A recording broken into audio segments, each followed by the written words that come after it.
Hey guys, welcome to Eclipse Education. तो जैसा कि आपको पता होगा, BSPHCL 2025 का एग्जामिनेशन जो है वह चल रहा है और उसके तहत कंप्यूटर के बहुत सारे क्वेश्चन ऐसे पूछे जा रहे हैं जो कि प्रैक्टिकल बेस है।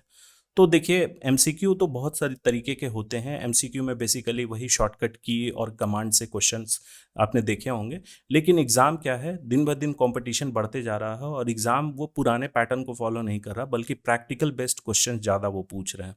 तो जो लोग इस पे काम कर रहे हैं, जैसे एमएस ऑफिस पैकेज के तहत जो भी हो गया, MS word, MS power point या फिर एक्सेल, उसमें जो भी लोग काम कर रहे हैं वो यूज टू हैं, उनसे क्वेश्चन सॉल्व हो जा रहे हैं, क्योंकि उन लोगों को इंटरफेस पता है कि कौन सा टूल्स, कौन सा मेन्यू कहाँ पे स्थित है।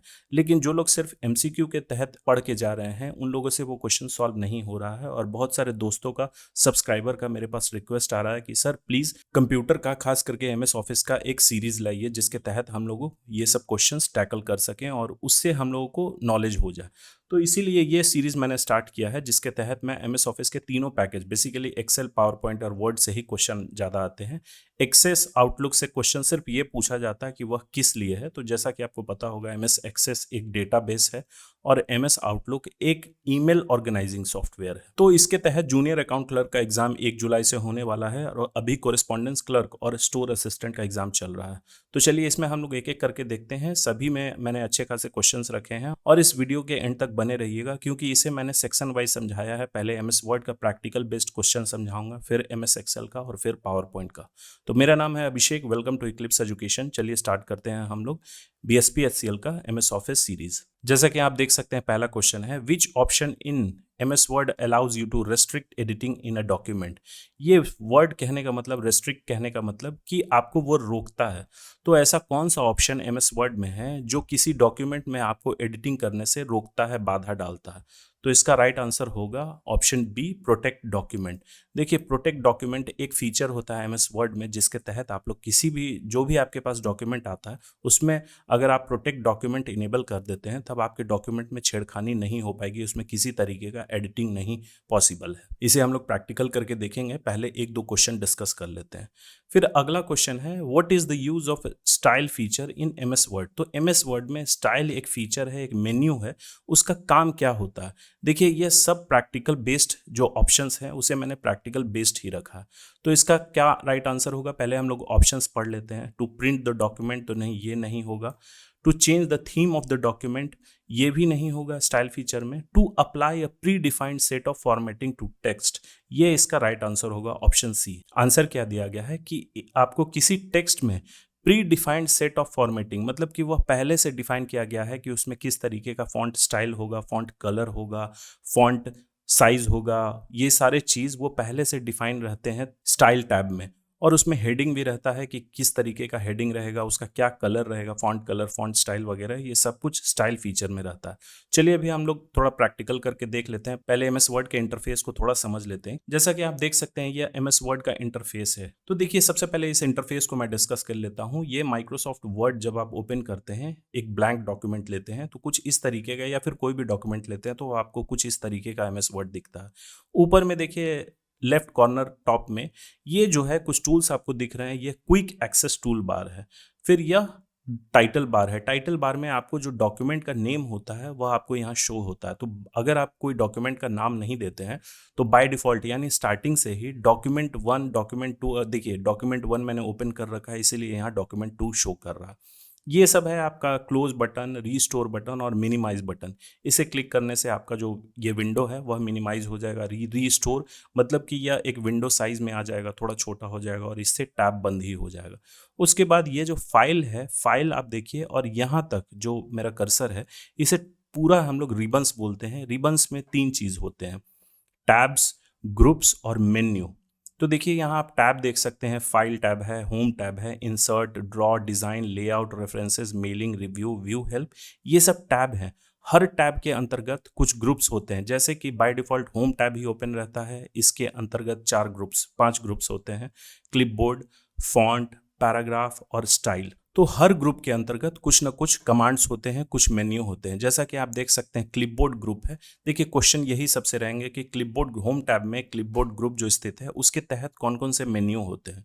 तो क्लिपबोर्ड ग्रुप के अंतर्गत आप देख सकते हैं, पेस्ट है, कट, कॉपी और फॉर्मेट पेंटर। फिर फॉन्ट है, फॉन्ट से रिलेटेड जो भी यहाँ पे फॉर्मेटिंग किया जा सकता है सब कुछ अवेलेबल है, जैसे कि फॉन्ट स्टाइल, फॉन्ट साइज। ये फॉन्ट साइज को एक पॉइंट से डिक्रीज करता है, इंक्रीज करता है, डिक्रीज करता है, ये sentence case, lower case, upper case में चेंज करता है। यह क्लियर और फॉर्मेटिंग है, देखिए इस पे भी बेस्ड क्वेश्चन है। बोल्ड, इटैलिक, अंडरलाइन, ये फिर स्ट्राइक थ्रू है, ये सब स्क्रिप्ट, सुपर स्क्रिप्ट, ये वर्ड आर्ट है आपका। फिर यह टेक्स्ट हाईलाइट कलर और यह फॉन्ट कलर है। तो टेक्स्ट हाईलाइट कलर और फॉन्ट कलर में कुछ डिफरेंसेस होते हैं, वह जब हम लोग प्रैक्टिकल करेंगे तब मैं उसे समझाऊंगा। फिर यहाँ पैराग्राफ ग्रुप है, पैराग्राफ ग्रुप में आप देख सकते हैं जो भी पैराग्राफ हम लोग लिखते हैं उससे रिलेटेड फॉर्मेटिंग होगा पैराग्राफ ग्रुप के अंतर्गत। जैसे कि यहाँ आप अलाइनमेंट देख सकते हैं, एमएस वर्ड में टोटल 4 टाइप का अलाइनमेंट होता है, लेफ्ट, सेंटर, राइट और जस्टिफाइड। उसके बाद यहाँ बुलेट्स एंड नंबरिंग है, बुलेट्स आप देखिए बहुत सारे बुलेट्स के प्रकार हैं। फिर यहाँ नंबरिंग है, नंबरिंग में भी आप देख सकते हैं सिंपल नंबर दे सकते हैं ब्रैकेट के साथ, रोमन नंबर, अल्फ़ाबेट कैपिटल में, स्मॉल में, फिर ये बिना ब्रैकेट का स्मॉल अल्फ़ाबेट, फिर रोमन नंबर का भी डिफरेंट है, कुछ आप अपने तरीके से भी कस्टमाइज कर सकते हैं। फिर यहाँ है आपका नंबरिंग हेड, जैसे कि कोई पॉइंट होता है 1 के अंतर्गत एक पॉइंट, फिर उसके अंतर्गत सब पॉइंट्स, तो ये नंबरिंग का सीरीज है। ये इंडेंट इंक्रीज करने के लिए है, डिक्रीज इंडेंट और इंक्रीज इंडेंट, यह सॉर्ट करने के लिए। सपोज करिए यहाँ आप कोई 5 नाम लिखते हैं रैंडमली, उसे आप चाहते हैं कि अल्फ़ाबेटिकली इंक्रीजिंग ऑर्डर में अरेंज हो या फिर डिक्रीजिंग ऑर्डर में, तब आप मैनुअली कर सकते हैं, एक एक को आप डिलीट करके कट कॉपी पेस्ट करके कर सकते हैं, उसे बहुत समय लग जाएगा। उसे आप एक बार सेलेक्ट करके यहाँ जब आप ऑप्शन दीजिएगा सॉर्ट करने के लिए तो आपको पूछा जाएगा कि असेंडिंग या डिसेंडिंग में, जब आप वो करिएगा तो वो हो जाएगा। फिर यहाँ है लाइन स्पेसिंग, 2 लाइन के बीच में कितना स्पेसिंग होना चाहिए, 1.0, 1.15, तो बाय डिफ़ॉल्ट एमएस वर्ड में 1.15 का स्पेसिंग रहता है। यह भी क्वेश्चन पूछा जाएगा कि जब आप एमएस वर्ड ओपन करते हैं तो उसमें किसी भी डॉक्यूमेंट में बाय डिफ़ॉल्ट लाइन स्पेसिंग कितना मौजूद रहता है, तो आपका आंसर होगा 1.15। बहुत सारे लाइन ऑप्शन हैं, इसमें आप लोग फिर अपने हिसाब से कस्टमाइज भी कर सकते हैं। फिर यह शेडिंग है, इसे जब हम लोग पैराग्राफ पे प्रैक्टिकल करके देखें तब मैं समझाऊंगा। और फिर यह है बॉर्डर, बॉर्डर आप किसी पैराग्राफ में देना चाहते हैं, top border, left border, right border, फिर नो बॉर्डर, ऑल बॉर्डर्स अगर आप देना चाहते हैं, सब तरीके का, इनसाइड बॉर्डर है, आउटसाइड बॉर्डर है, बहुत तरीके का, ये सारी चीज़ है। ये है आपका शो और हाइड, अगर कोई भी अगर आप चेंजेस इसमें करते हैं, अगर आप वो चाहते हैं कि वो शो हो तो मेन्यू के जरिए शो हो जाएगा। उसके बाद आइए यहाँ स्टाइल है, स्टाइल में देखिए अभी नॉर्मल है, कोई हेडिंग और ये सारा चीज़ जो है यह है। दूसरा क्या है, उसमें कोई स्पेसिंग नहीं रहेगा, ये जब हम लोग कोई पैराग्राफ एंटर करवाते हैं उसमें हम लोग देख लेंगे क्या क्या डिफरेंसेस होगा। फिर देखिए स्टाइल्स में हेडिंग कुछ अलग फॉर्मेट में होगा और उसके बाद नीचे जो उसका बॉडी होगा कुछ अलग फॉर्मेट में होगा। हम लोग एक पैराग्राफ एंटर करके देखते हैं, उसके लिए एक रैंडम कमांड के थ्रू पैराग्राफ एंटर करते हैं जो है =RAND, और फिर ब्रैकेट ओपन करके जब क्लोज कर देंगे तो एक पैराग्राफ मैनुअली एंटर हो जाएगा। इसमें हम लोग देखते हैं, चलिए एक एक चीज़ करके। सपोज करिए इसे हमने सेलेक्ट कर लिया, कोई भी टेक्स्ट पे या पैराग्राफ पे अगर आपको फॉर्मेटिंग करना है पहले उसे सेलेक्ट करना होगा। यहाँ देखिए बाय डिफ़ॉल्ट इसका जो फॉन्ट स्टाइल होगा कैलिब्री होगा, फॉन्ट साइज 11 पॉइंट्स होगा। तो यहाँ से हम लोग फॉन्ट स्टाइल चेंज कर सकते हैं। सपोज करिए हमने क्या किया, यहाँ पे एरियल ब्लैक कर दिया, डिफरेंट हो गया। उसके बाद फॉन्ट साइज़ हम लोग यहाँ से 1 पॉइंट इंक्रीज़ करते हैं, 12 पॉइंट्स हो गया, 14 पॉइंट्स हो गया। बोल्ड करना चाहते हैं बोल्ड हो जाएगा, ये ऑलरेडी बोल्ड है। इटैलिक करना चाहते हैं इटैलिक, अंडरलाइन करना चाहते हैं तो अंडरलाइन हो जाएगा। स्ट्राइक थ्रू, सबस्क्रिप्ट, सुपरस्क्रिप्ट, ये सब बाद में डिस्कस करेंगे। फिर देखिए जो मैं डिस्कस करने वाला था, एक है टेक्स्ट हाईलाइट कलर और एक है फॉन्ट कलर। यहाँ पे अभी हम लोग क्या करते हैं, पहले इसे हम लोग टेक्स्ट हाईलाइट करते हैं। तो इसे हाईलाइट करने के लिए सबसे पहले हमने सेलेक्ट कर रखा है और किसी भी कलर से हम लोग इसे हाईलाइट करते हैं। तब आप देखिए ये हाईलाइट कहाँ हो रहा है, आपका फॉन्ट का कलर नहीं चेंज हो रहा है, फॉन्ट आपका ब्लैक कलर में ही है। अभी मैंने डीसेलेक्ट कर दिया, दूसरे पैराग्राफ पे मैंने अपना कर्सर क्लिक कर दिया है। इसमें क्या हुआ, जैसे हम लोग हाइलाइटर का इस्तेमाल करते हैं किसी नोट्स को या कोई स्पेसिफिक इंपॉर्टेंट पॉइंट को हाईलाइट करने के लिए, ठीक उसी तरीके से यहाँ हाइलाइटर भी काम करता है। तो ये टेक्स्ट हाईलाइट हो गया। अब दूसरा चीज़ होता है फॉन्ट कलर। तो इसे हमें टेक्स्ट हाईलाइट हटाने के लिए इसे सेलेक्ट करके फिर जब हम लोग नो कलर पे क्लिक करेंगे तो देखिए इस पर से हाईलाइटिंग हट जाएगा, टेक्स्ट हाईलाइट। अब जब हम लोग फॉन्ट कलर को चेंज करते हैं, जैसे यहाँ देखिए यहाँ ड्रॉप डाउन एरो है, ड्रॉप डाउन एरो अगर किसी मेन्यू के बगल में रहे इसका मतलब कि उसमें और भी ऑप्शंस अवेलेबल हैं।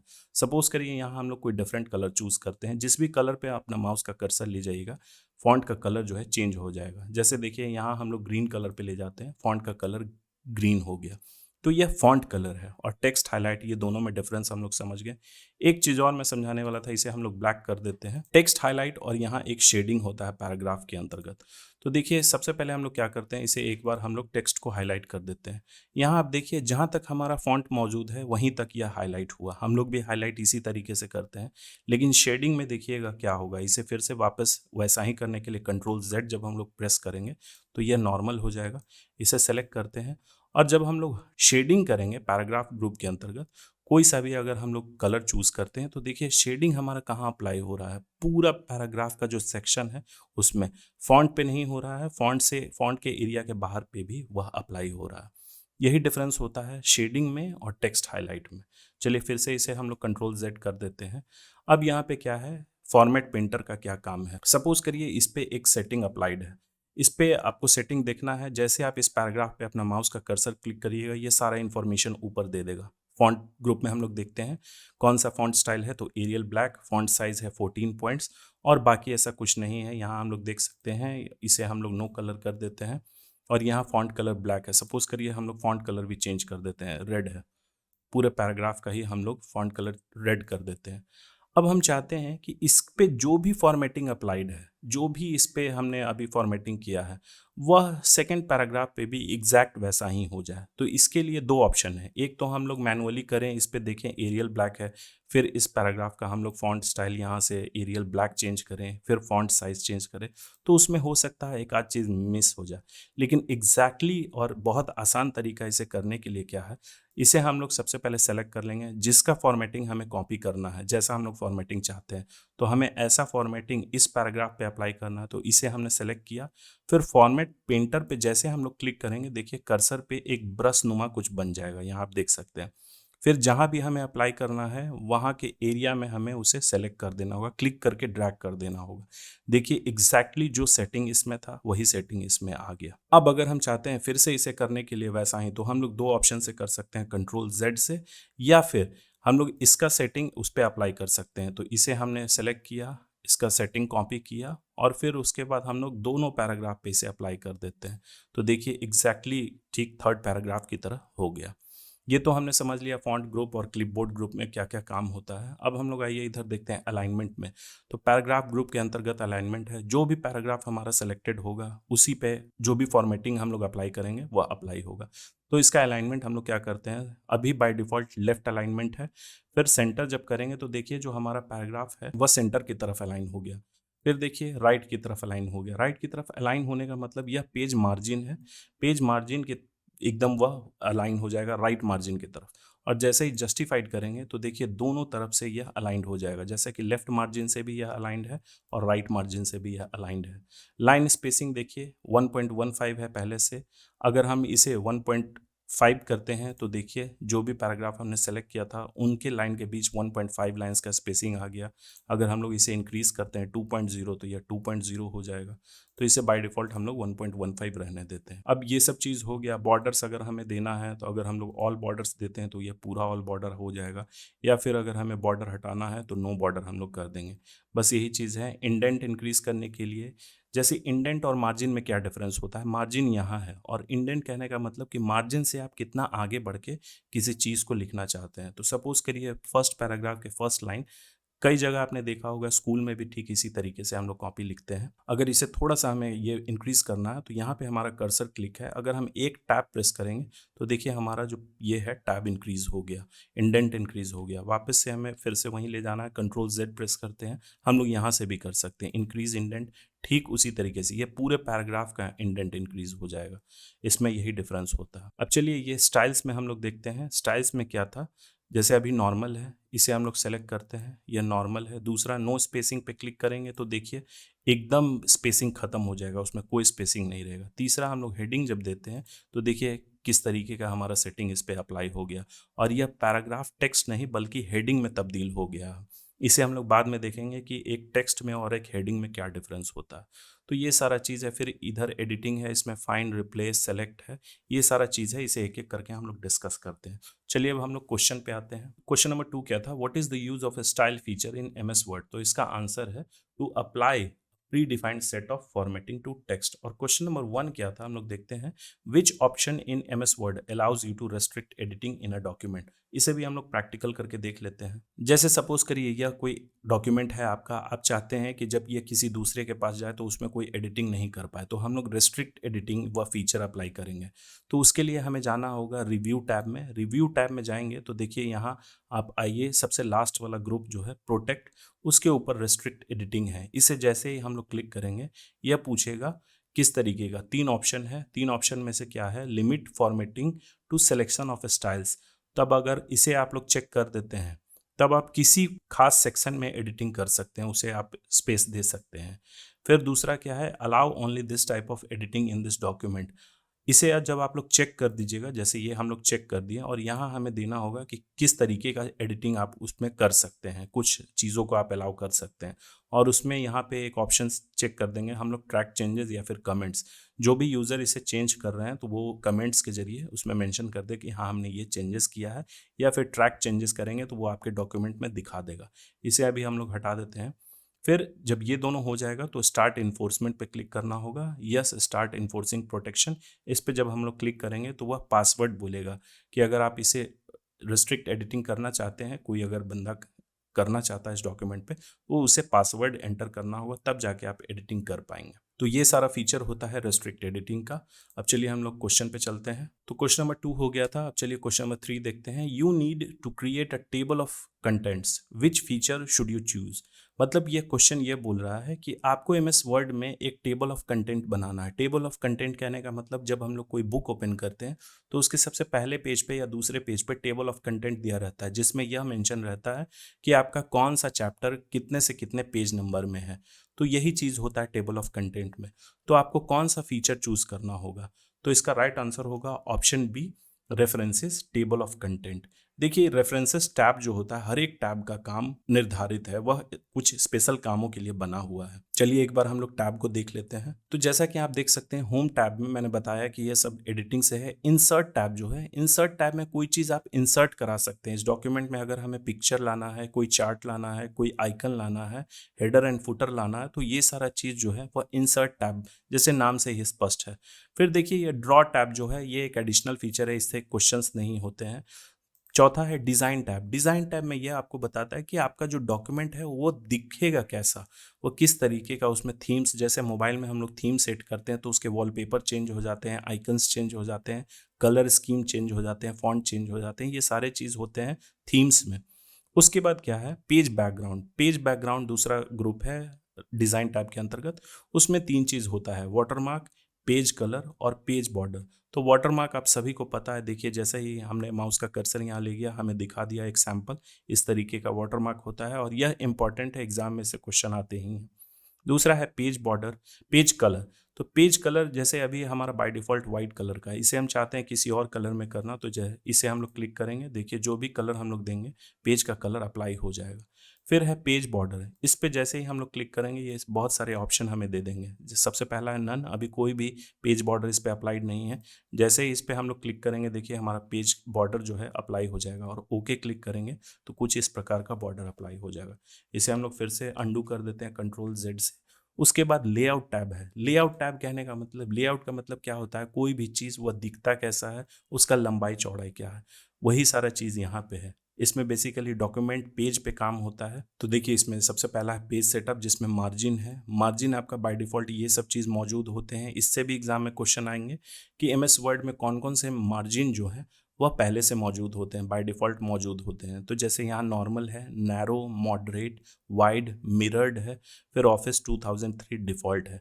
तो ये सब जो होते हैं ये प्रीसेट पहले से अवेलेबल रहते हैं मार्जिन्स के। ओरिएंटेशन मतलब कि हमारा जो पेज है वह दिखेगा कैसा। तो देखिए ओरिएंटेशन में 2 मोड होते हैं, एक पोर्ट्रेट और लैंडस्केप। यह मोबाइल के कैमरा की तरह ही है, जैसे पोर्ट्रेट मोड में आपको कोई क्लिक करना है तो कुछ इस प्रकार का होगा, और लैंडस्केप में तो हमारा जो पेज है वो लैंडस्केप मोड में हमें नजर आएगा। जैसे देखिए इसका जूम लेवल मैं कम कर देता हूं तो हमारा पेज कैसा दिख रहा है अभी लैंडस्केप मोड में। इसे जैसे ही हम लोग पोर्ट्रेट मोड में क्लिक करेंगे देखिए हमारा पेज कुछ इस तरीके का हो गया। वैसे जूम लेवल में बढ़ा देता हूं। उसके बाद फिर साइज है, पेज का साइज किस चीज़ के लिए आप काम कर रहे हैं, क्या डॉक्यूमेंट बना रहे हैं, कोई लेटर बना रहे हैं या फिर आप कोई एग्जीक्यूटिव पेपर बना रहे हैं, डॉक्यूमेंट बना रहे हैं, तो बाय डिफ़ॉल्ट A4 ही इसका साइज़ रहता है। A4 का आप लोग साइज़ देख लीजिएगा, 21 सेंटीमीटर इंटू 29.7 सेंटीमीटर, ये इसका साइज़ रहता है। हो सकता है इससे भी पूछ ले। देखिए, एग्ज़ामिनेशन का कोई भरोसा नहीं है, कुछ भी पूछा जा सकता है। उसके बाद कॉलम है, ये अभी एक कॉलम है, अगर हम लोग चाहते हैं 2-3 कॉलम इसमें ऐड करना तो कॉलम के ज़रिए हम लोग ऐड कर सकते हैं। ब्रेक्स है, लाइन नंबर है, हाइफ़नेशन है। उसके बाद पैराग्राफ में एक चीज़ है इंडेंट और स्पेसिंग। तो इंडेंट क्या होता है, हमेशा जैसा मैंने बताया था मार्जिन से है। इंडेंट या तो लेफ्ट होगा या राइट होगा, और स्पेसिंग जो होता है या तो पहले होता है या बाद में होता है। उसके बाद अरेंज, कोई ऑब्जेक्ट जब आप इसमें एंटर करवाते हैं तो उसका पोजीशन यहाँ सेट करने के लिए रैप टेक्स्ट, क्या इन टेक्स्ट के बीच में रहेगा या साइड में रहेगा या किस टेक्स्ट के ऊपर रहेगा। अभी हमने कोई ऑब्जेक्ट नहीं एंटर करा रखा है, इसीलिए यह फीचर जो है अभी डिसेबल्ड है। अब आइए हम लोग चलते हैं रेफरेंसेस टैब में। तो देखिए, references tab basically book publishing के लिए काम किया जाता है। अगर आप कोई बुक पब्लिश कर रहे हैं, कोई बुक यहाँ पे आप लोग टाइप कर रहे हैं, उसे क्रिएट कर रहे हैं, तो उससे जो भी फीचर्स रहते हैं वो सारा कुछ इसमें मौजूद रहता है। जैसे कि आपका टेबल ऑफ कंटेंट हो गया, जो अभी हमारा क्वेश्चन था कि आपको अगर टेबल ऑफ कंटेंट बनाना है तो किस टैब में जाइएगा। तो रेफरेंस टैब में टेबल ऑफ कंटेंट्स ग्रुप में यहाँ पे टेबल ऑफ कंटेंट है, फिर फुटनोट है और एंड नोट है। तो फुटनोट और एंड नोट भी आगे के क्वेश्चन में मैं समझाऊंगा। साइटेशन और बिब्लियोग्राफी है, कैप्शंस है जिसमें क्रॉस रेफरेंस है, टेबल ऑफ फिगर है, फिर मार्क एंट्री, ये सब चीज़ है, मार्क साइटेशन, ये सब धीरे धीरे करके मैं क्वेश्चंस में समझाऊंगा। एक ही दिन सब कुछ बता दूंगा तो आप लोग के लिए बहुत यह हेवी हो जाएगा। फिर मेलिंग्स है, तो मेलिंग्स का काम होता है बेसिकली यह मेल मर्ज से रिलेटेड है। मेल मर्ज मतलब कि एक पर्सनलाइज्ड लेटर एक हर एक इंसान के लिए आप एमएस वर्ड में तैयार कर सकते हैं। तो ये सारा चीज़ इसमें रहता है। रिव्यू में आपका क्या रहता है, प्रूफिंग। प्रूफिंग के अंतर्गत क्या होता है, स्पेलिंग एंड ग्रामर, थिजॉरस और वर्ड काउंट। थिजॉरस का क्या मतलब होता है, किसी भी वर्ड का वो एंटोनिम और सिनोनिम डिस्प्ले करे। स्पेलिंग और ग्रामर आपको दिखा देगा कि किसी भी वर्ड का स्पेलिंग सही है या खराब है, ग्रामेटिकली आपने वो लाइन सही लिखा है या नहीं लिखा है।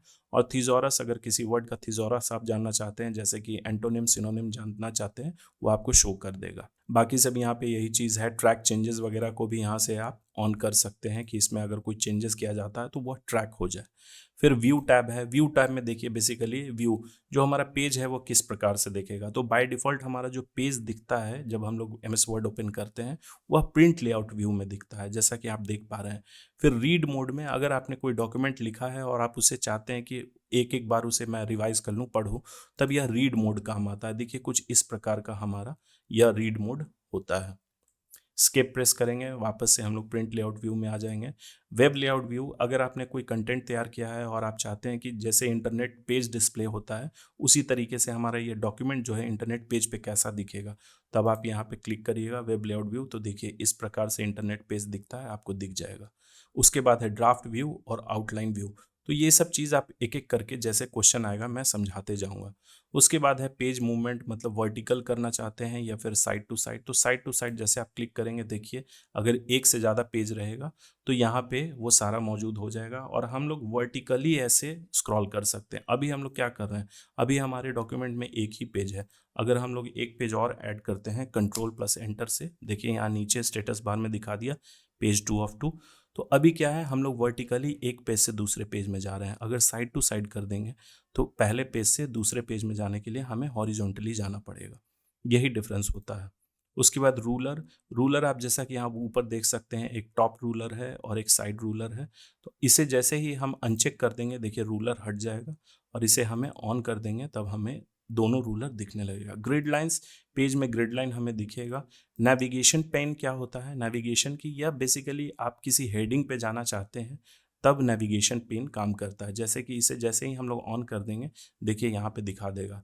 किसी खास हेडिंग पे आप जाना चाहते हैं तब ये शो कर देगा, किसी खास पेज पे जाना चाहते हैं तब यहाँ से शो कर देगा। वो सारा अभी अभी हमारे डॉक्यूमेंट में कोई भी हेडिंग नहीं है। पेज जैसे ही हम लोग क्लिक करेंगे, देखिए 2 पेज हमें शो कर दिया।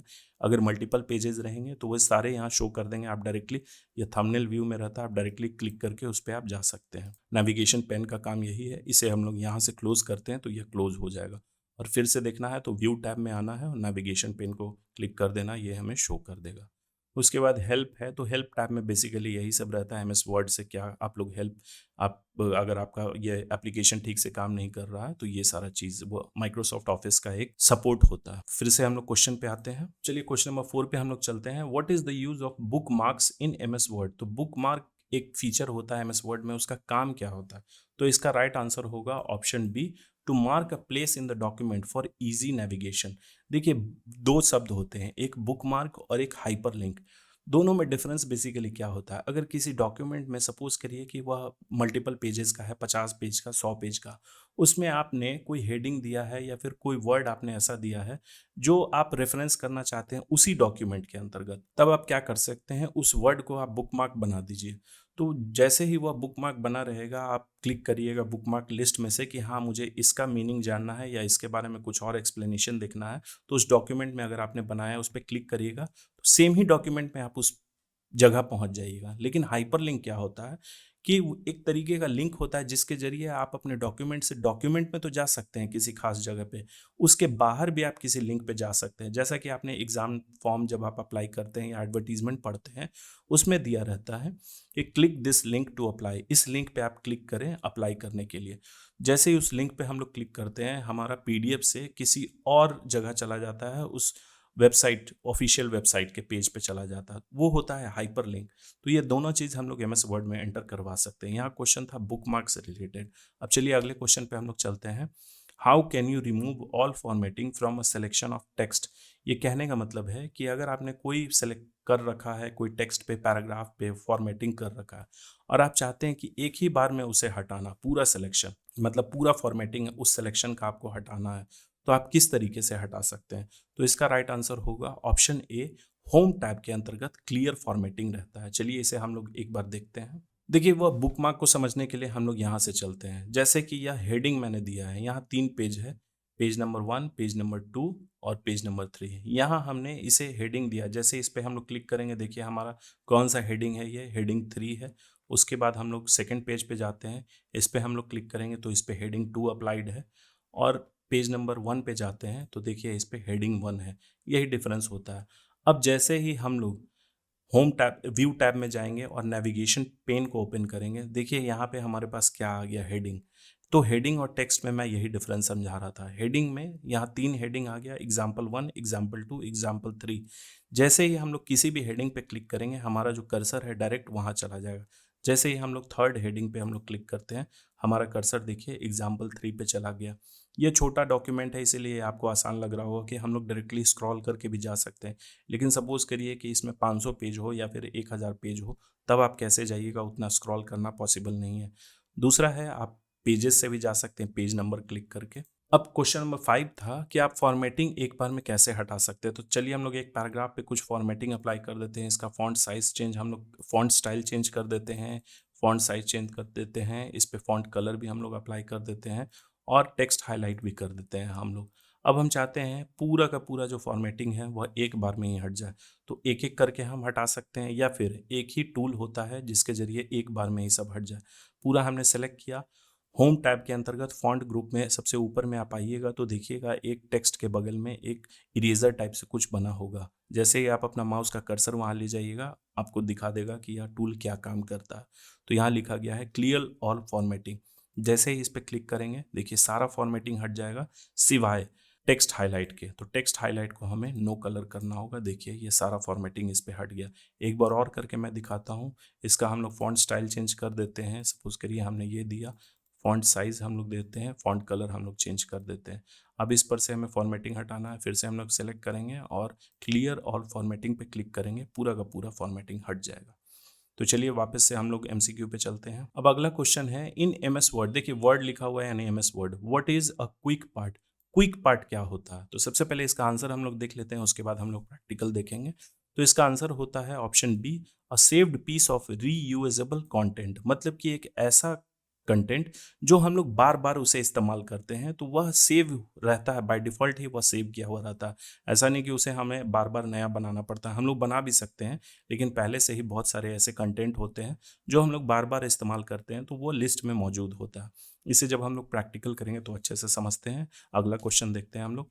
What is the function of navigation pane, तो जैसा कि मैंने बताया नेविगेशन पेन के जरिए आप लोग क्या कर सकते हैं, क्या उसका फंक्शन होता है। तो इसका राइट आंसर होगा option B, to move quickly through headings and pages. देखिए ये प्रैक्टिकल बेस ही क्वेश्चन है। अब चलिए नेक्स्ट क्वेश्चन पे एक बार चलते हैं। What is the maximum zoom level in MS Word, तो maximum zoom level MS Word में क्या हो सकता है, तो ये क्वेश्चन आप लोग जानते होंगे। इसका आंसर आंसर है डी 500%। 500% मैक्सिमम जूम है, इससे ज्यादा नहीं हो सकता। अब चलिए क्वेश्चन नंबर 9 है, which tool is use to record a series of commands to automate repetitive task. देखिए इस क्वेश्चन को ध्यान से समझिएगा। क्वेश्चन क्या बोल रहा है कि एमएस वर्ड में ऐसा कौन सा टूल होता है जिसके जरिए हम लोग एक सीरीज ऑफ कमांड, मतलब कि कोई एक कमांड की श्रृंखला को रिकॉर्ड कर सकते हैं। क्यों रिकॉर्ड करेंगे, क्योंकि उसे हम लोग चाहते हैं कि वह एक ऑटोमेटिक प्रोसेस की तरह काम करे। तो जैसे कि सपोज करिए एमएस वर्ड में आप कोई डॉक्यूमेंट बना रहे हैं और उसमें कोई ऐसा टास्क है जो आप बार बार करते हैं, उसे आप क्या करिए, एक मैक्रो फंक्शन होता है उसके जरिए, इसका सबसे पहले इसका आंसर है मैक्रो। मैक्रो फंक्शन होता है, उसके अंतर्गत आप उस चीज़ को रिकॉर्ड कर लीजिए कि हाँ आप उसका फॉन्ट स्टाइल चेंज कर रहे हैं, फॉन्ट कलर चेंज कर रहे हैं और फिर उसमें यह हेडिंग ऐड हो रहा है। उस तरीके से चीज़ों को आप रिकॉर्ड कर लीजिए, उसे एक नाम दे दीजिए और जब अगली बार आप डॉक्यूमेंट बना रहे हैं उसी चीज़ का आपको यूज़ करना, बस मैक्रो लिस्ट से जाके उस कमांड को आप रन कर दीजिएगा, वह कमांड ऑटोमेटिकली रन हो जाएगा। तो यहाँ आपने समझा कि मैक्रो टूल का क्या काम होता है। अब चलिए अगले क्वेश्चन की तरफ हम लोग बढ़ते हैं। You want to align text to both the left and right margin, which alignment should you choose।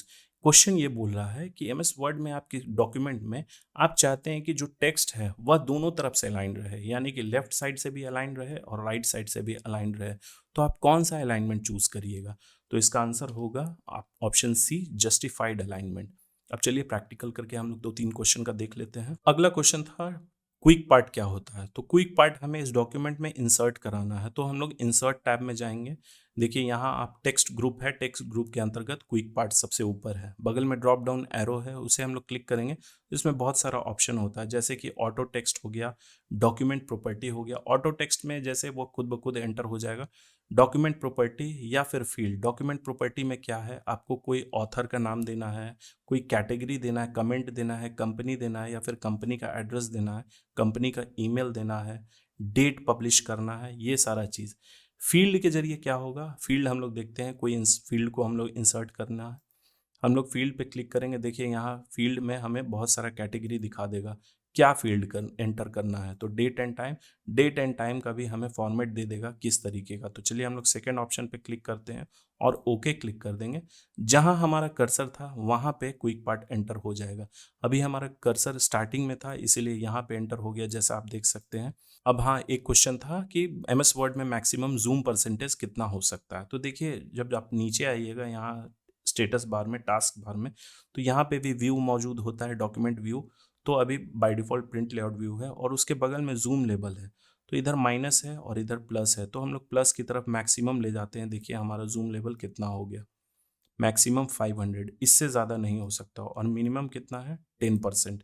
ये भी आप लोग ध्यान रखिएगा, जीरो नहीं होगा, जीरो हो जाएगा तो फिर हमें दिखेगा ही नहीं, तो हम लोग इसे 100% पे ही रहने देते हैं। अब अगला क्वेश्चन था, कौन सा ऐसा टूल है एमएस वर्ड में जिसके जरिए हम लोग रिपीटेटिव टास्क को रिकॉर्ड कर सकते हैं, तो उसका आंसर था मैक्रो। मैक्रो के लिए हमें जाना होगा व्यू टैब में। व्यू टैब में जब जाएंगे सबसे लास्ट में है मैक्रो, उस पर हम लोग क्लिक करेंगे। देखिए यहाँ व्यू मैक्रो है और रिकॉर्ड मैक्रो है। बहुत सारे मैक्रो पहले से ही मौजूद होते हैं, जैसे ही हम लोग इसे क्लिक करेंगे देखिए यहाँ दे देगा मैक्रो नेम। तो अगर जैसे सपोज करिए आपको कोई मैक्रो नेम अगर याद है या फिर मैक्रो इन, यहाँ जैसे ही हम लोग क्लिक करेंगे वर्ड कमांड्स, यहाँ देखिए सारा कुछ आ जाएगा कौन कौन सा मैक्रो है। इसे हम लोग किसी एक को सेलेक्ट करना है और रन पे क्लिक करेंगे, वह टास्क हो जाएगा। तो मैक्रो कमांड यहाँ आपने देखा, इसमें दो चीज़ है, व्यू मैक्रो और रिकॉर्ड मैक्रो। रिकॉर्ड मैक्रो पे जैसे ही हम लोग क्लिक करेंगे, इसे हम लोग नाम दे सकते हैं, क्या नाम है, तो मैक्रो कोई भी नाम आप दे दीजिए, बाय डिफॉल्ट मैक्रो 1 रहेगा।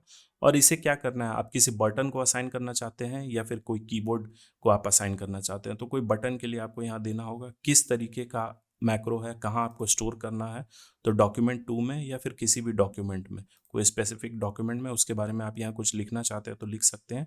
और ओके जब आप क्लिक कर दीजिएगा तब आपका जो मैक्रो है वो रिकॉर्ड होना शुरू हो जाएगा, आप कर्सर में आप देख सकते हैं।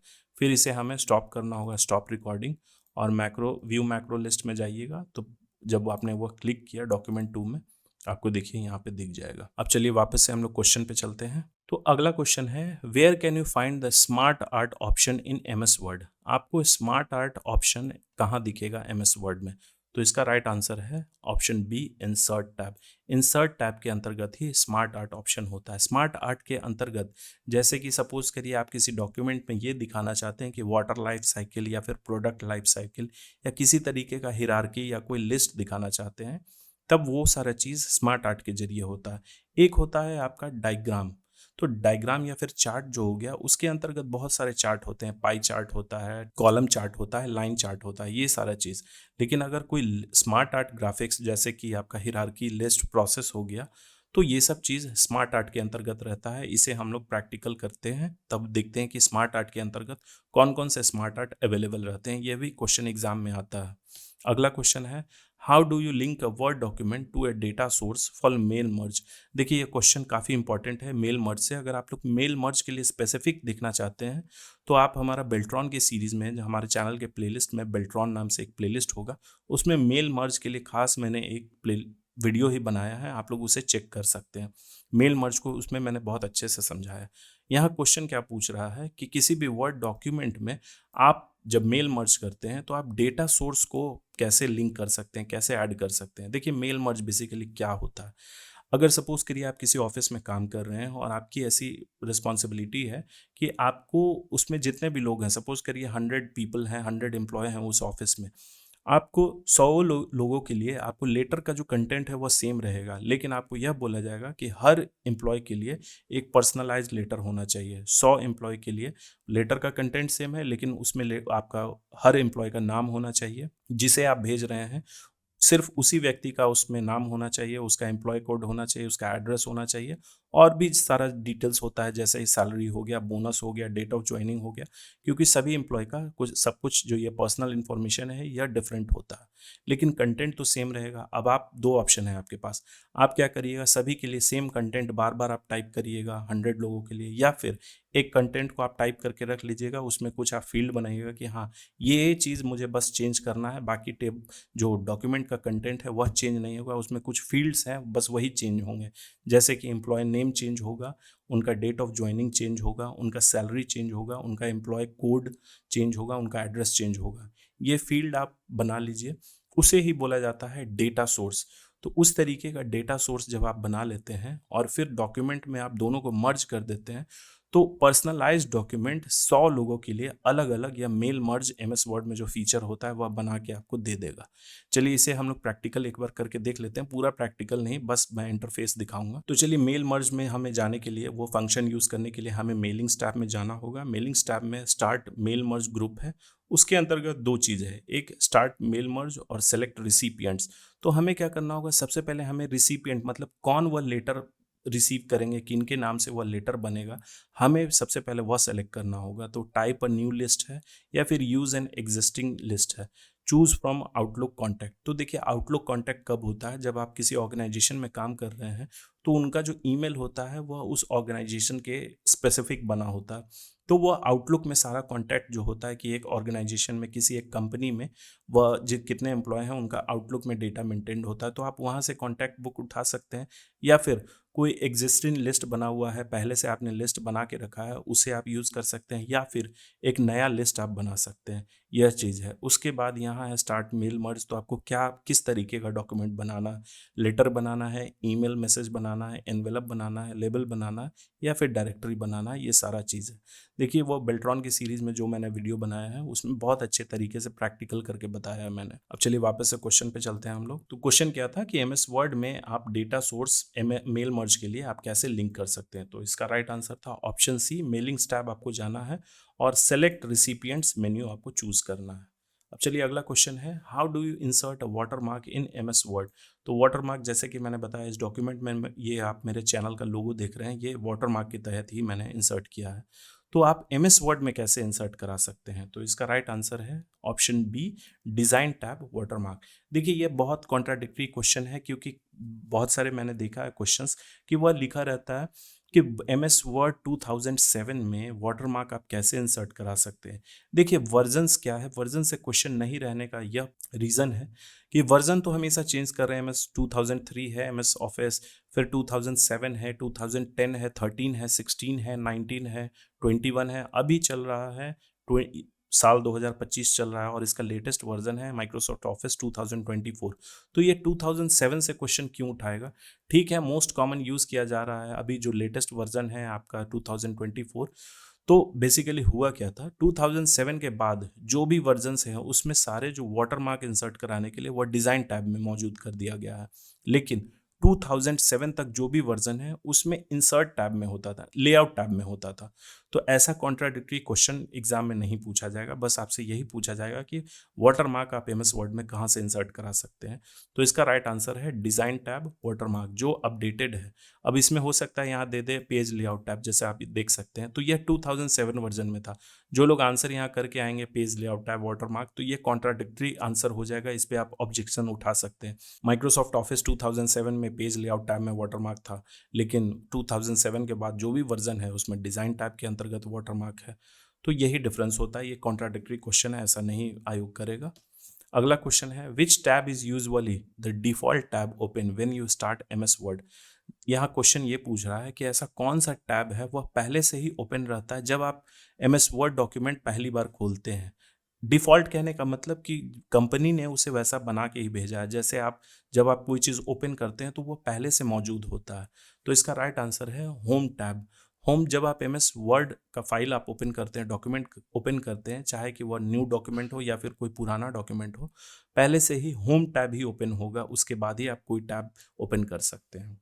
अब सब चलिए इस MS वर्ड का लास्ट क्वेश्चन हम लोग देखते हैं, क्वेश्चन नंबर 15।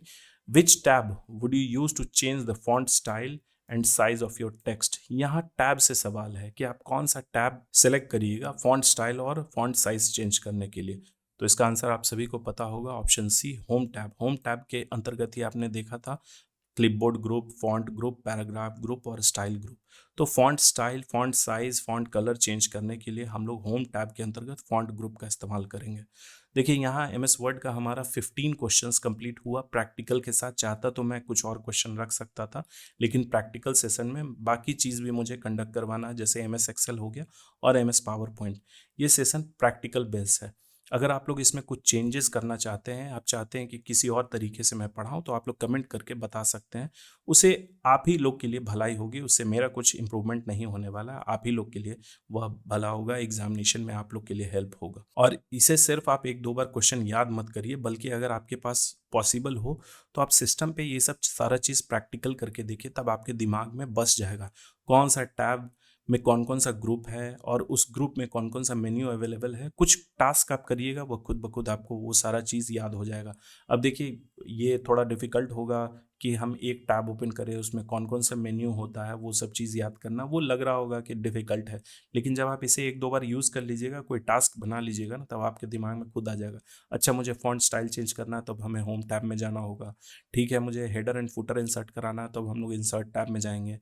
कोई स्मार्ट आर्ट एंटर कराना है तो हम लोग इंसर्ट टैब में जाएंगे। कोई एक्शंस को रिकॉर्ड करना है तब हम लोग व्यू टैब में, मैक्रो में जाएंगे। नेविगेशन पैन ओपन करना है तो हम लोग व्यू टैब में जाएंगे। ये सारा चीज़ काम करते करते ही आता है, ऐसा नहीं कि वह एक दिन में आप बस MCQ को आप एक दो बार देख लीजिएगा तो वो हो जाएगा। इसीलिए ये प्रैक्टिकल बेस्ड सेशन मैंने लाया।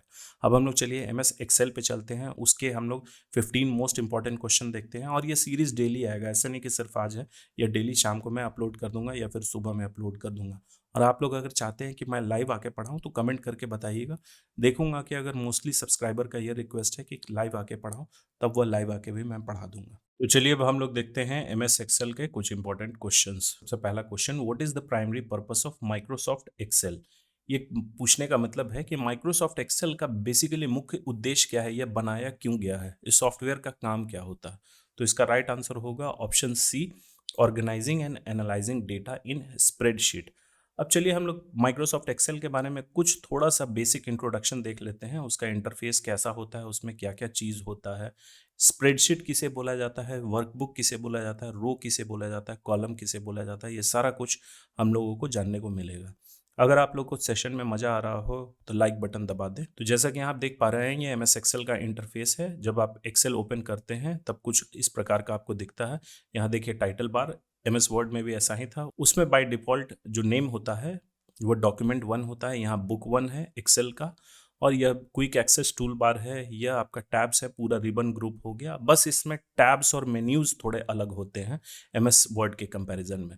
तो उन्हें हम लोग देखते हैं। सबसे पहले बाय डिफ़ॉल्ट हमारा होम टैब ओपन रहेगा। इसमें भी क्लिपबोर्ड ग्रुप होता है, font group, alignment group, number, style, cell, editing, ये सब चीज़ हम लोग बाद में देखेंगे। सबसे पहले हम लोग यह मेन चीज़ जो है उसे देखते हैं। देखिए एमएस वर्ड में क्या है, एमएस वर्ड हम उसमें सिर्फ टाइपिंग कर सकते हैं या कोई भी कंटेंट जो है टेक्स्ट से रिलेटेड हम लोग उसमें काम कर सकते हैं।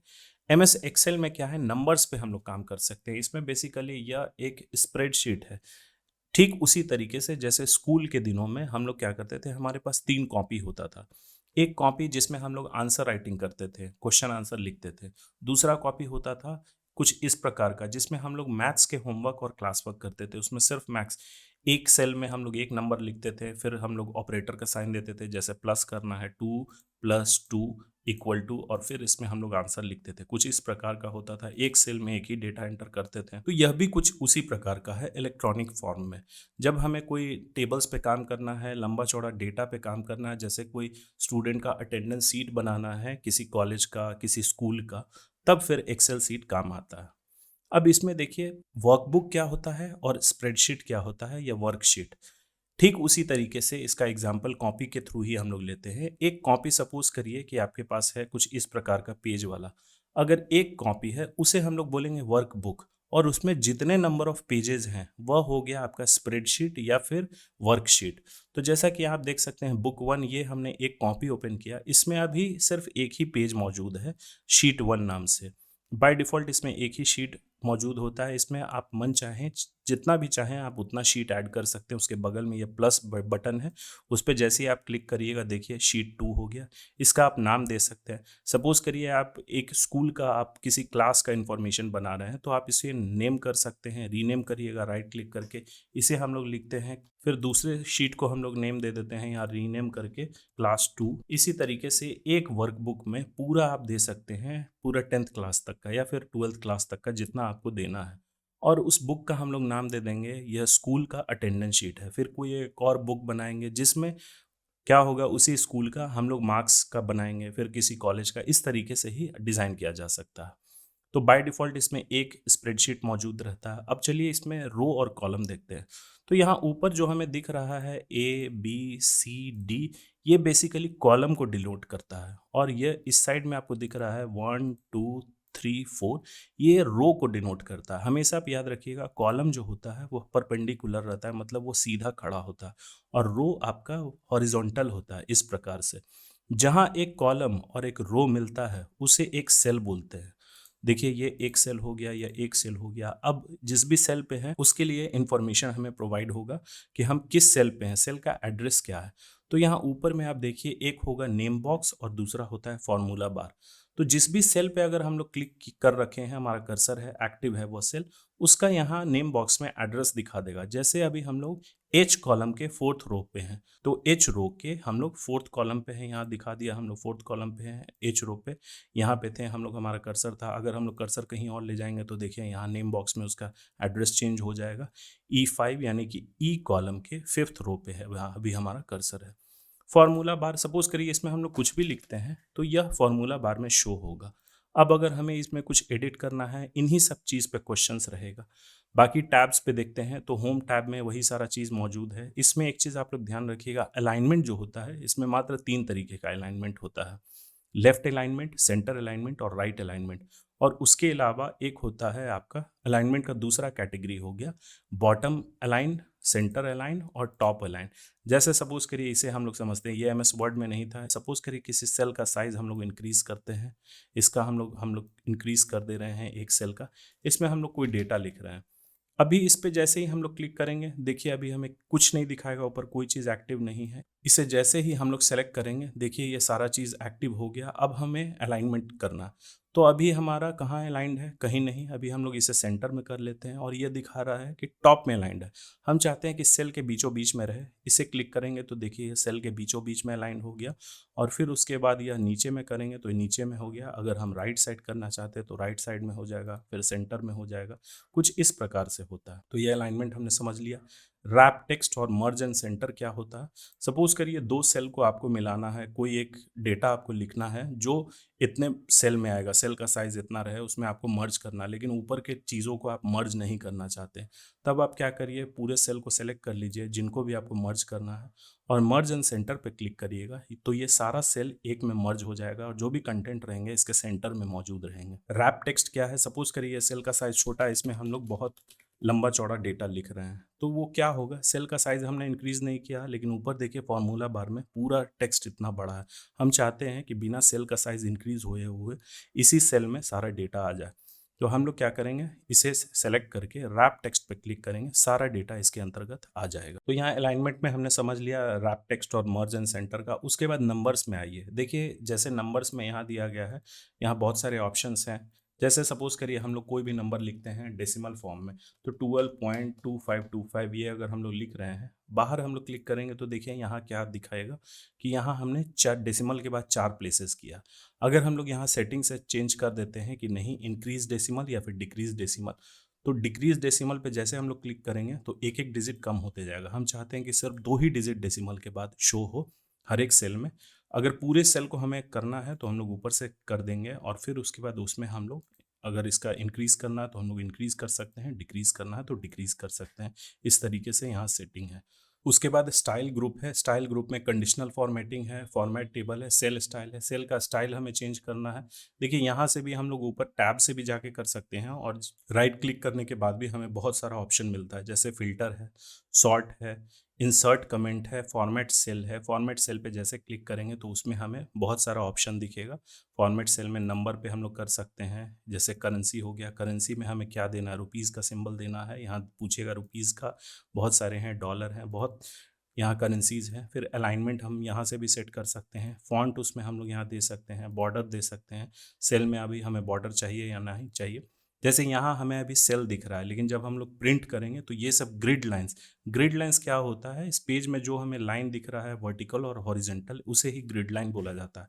लेकिन जब हम लोग प्रिंट इसे करेंगे तो ये ग्रिड लाइन नहीं दिखेगा। अगर हम लोग चाहते हैं इस पे ग्रिड लाइन दिखे तब हमें बॉर्डर लगाना होगा। जैसे सपोज करिए कि सिर्फ इस इतने सेल पे हम लोग बॉर्डर लगाना चाहते हैं। अभी मैं प्रिंट प्रीव्यू करके दिखाता हूँ। प्रिंट प्रीव्यू के लिए शॉर्टकट की क्या है, Ctrl+P। उसमें दिखा देता है कि कैसा हमारा डॉक्यूमेंट जो है या फिर शीट है वो प्रिंट होगा। Ctrl+P हमने प्रेस किया तो देखिए हमें दिखा दिया कि कुछ इस प्रकार का हमारा जो एक्सेल शीट है वह प्रिंट होगा, जिसमें कोई भी ग्रिड लाइंस मौजूद नहीं है। इसे हम लोग चेंज कर देते हैं। इसमें क्या करते हैं, हम लोग बॉर्डर्स लगा देते हैं। जो भी सेल में हमने डेटा अभी एंटर किया, इसे राइट क्लिक करके हम लोग फॉर्मेट सेल पे जाएंगे और यहाँ बॉर्डर्स में हम लोग दे सकते हैं आउटलाइन और इनसाइड भी कर देंगे।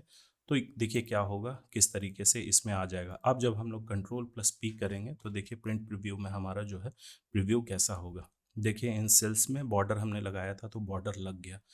तो जो भी रेंज हम लोग सेलेक्ट करते हैं, जहाँ से जहाँ सपोज करिए इतना दूर हम लोग सेलेक्ट कर रहे हैं, तो उसमें अगर हम लोग बॉर्डर लगा रहे हैं तो सारे में बॉर्डर रिफ्लेक्ट कर देगा। जहाँ भी हमें सेटिंग अप्लाई करना है, MS वर्ड में हमें पैराग्राफ को, टेक्स्ट को सिलेक्ट करना था, यहाँ सेल्स को हमें सेलेक्ट करना होगा। रेंज क्या होता है, फॉर्मूला में हमें रेंज देना होता है। अब देखिए सपोज करिए कोई भी सेल है, इसमें हमें फॉर्मूला लगाना है, इसे हम लोग क्लिक करेंगे। अगर इसमें हम लोग कोई चीज़ एडिट करना चाहते हैं, जैसे यहाँ हमने 12.25 लिखा, अगर हम लोग 12.35 लिखना चाहते हैं तो यहाँ पे क्लिक करने के बाद जैसे ही हम लोग 12.35 लिखेंगे सारा कंटेंट डिलीट हो जाएगा। ये एडिट नहीं हो रहा है, बल्कि उसे पूरी तरीके से ख़त्म करके यह फिर से अपने नए स्तर से लिख रहा है। लेकिन हमें क्या करना है, हमें इसे एडिट करना था, सिर्फ 25 को डिलीट करना था, 0.25 को। तो हम लोग क्या कर सकते हैं, इसे जैसे ही हम लोग क्लिक करेंगे फॉर्मूला बार में वो सारा कुछ दिखा देगा। तो यहाँ पे भी हम लोग कर्सर क्लिक करके डिलीट करके लिख सकते हैं, 35, या फिर दूसरा ऑप्शन है, एग्जाम में पूछा जाता है कई बार, इस सेल पे हम लोग क्लिक करेंगे, जैसे ही फंक्शन की 2 यानी F2 प्रेस करेंगे तब हम इसमें एडिट कर सकते हैं। इसे हम लोग क्लिक करेंगे और यहाँ से फिर से हम लोग 25 कर देते हैं, तो देखिए ये एडिट हो पा रहा है। या फिर इसमें डबल क्लिक भी करेंगे तब उस तरीके से कर्सर आ जाएगा और एडिट कर सकते हैं। अब चलिए हम लोग MCQ की तरफ चलते हैं और जैसे जैसे क्वेश्चन आएगा उस तरीके से प्रैक्टिकल में बताते जाऊंगा।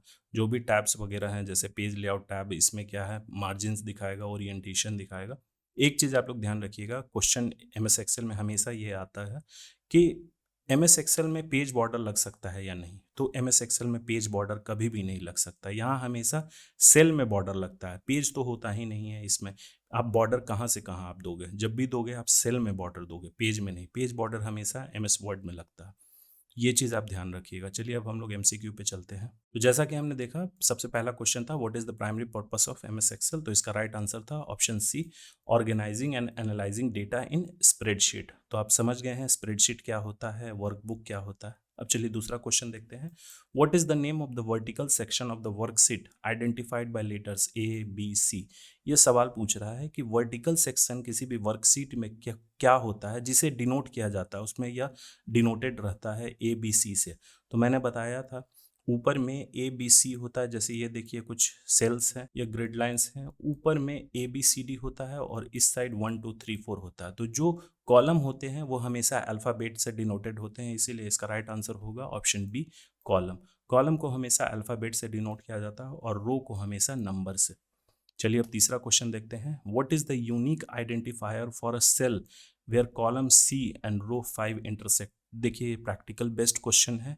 इसमें क्या पूछ रहा है कि यह यूनिक आइडेंटिफायर मतलब कि नेम बॉक्स में अगर आप किसी सेल पे, उस सेल का एड्रेस भी यहाँ दे रखा है कॉलम C और रो 5 पे अगर आप हैं, आपका कर्सर है, तब नेम बॉक्स में वह किस तरीके से डिनोट करेगा, 5C, C5, C-5 या फिर 5-C।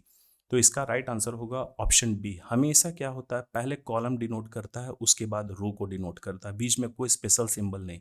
अब एक तरीके का सेल रेफरेंस होता है, जैसे कि जिसमें दिया जाता है डॉलर का साइन रहता है कॉलम के बाद और फिर रो के बाद, वो एब्सोल्यूट रेफरेंस और रिलेटिव रेफरेंस, वो हम लोग बाद के सेशन में देखेंगे क्योंकि वो थोड़ा सा एडवांस्ड हो जाता है। वो इंपॉर्टेंट तो है लेकिन उसे हम लोग बाद में देखेंगे। अब अगला क्वेश्चन है, which bar in Excel displays the content of the active cell and allows you to enter और एडिट डेटा फॉर्मूलाज। तो ये अभी हमने करके देखा था प्रैक्टिकल कि ऐसा कौन सा बार होता है MS एक्सेल में जिसमें एक्टिव सेल का कंटेंट दिखाता है और उसमें हमें यह भी ऑप्शन देता है कि हम उसमें डेटा में कुछ एडिट कर सकते हैं या फिर कुछ एंटर कर सकते हैं। तो जैसा कि हमने देखा था, इसका राइट आंसर होगा option C, formula bar. Formula bar हमेशा ऊपर में एक बड़ा सा बार होता है नेम बॉक्स के बगल में, उसमें हम लोग कोई भी चीज़ जो एक्टिव सेल है उसका कंटेंट शो करेगा और वहाँ से डायरेक्टली हम लोग एडिट कर सकते हैं। अब अगला क्वेश्चन है, what is the purpose of name box in MS Excel.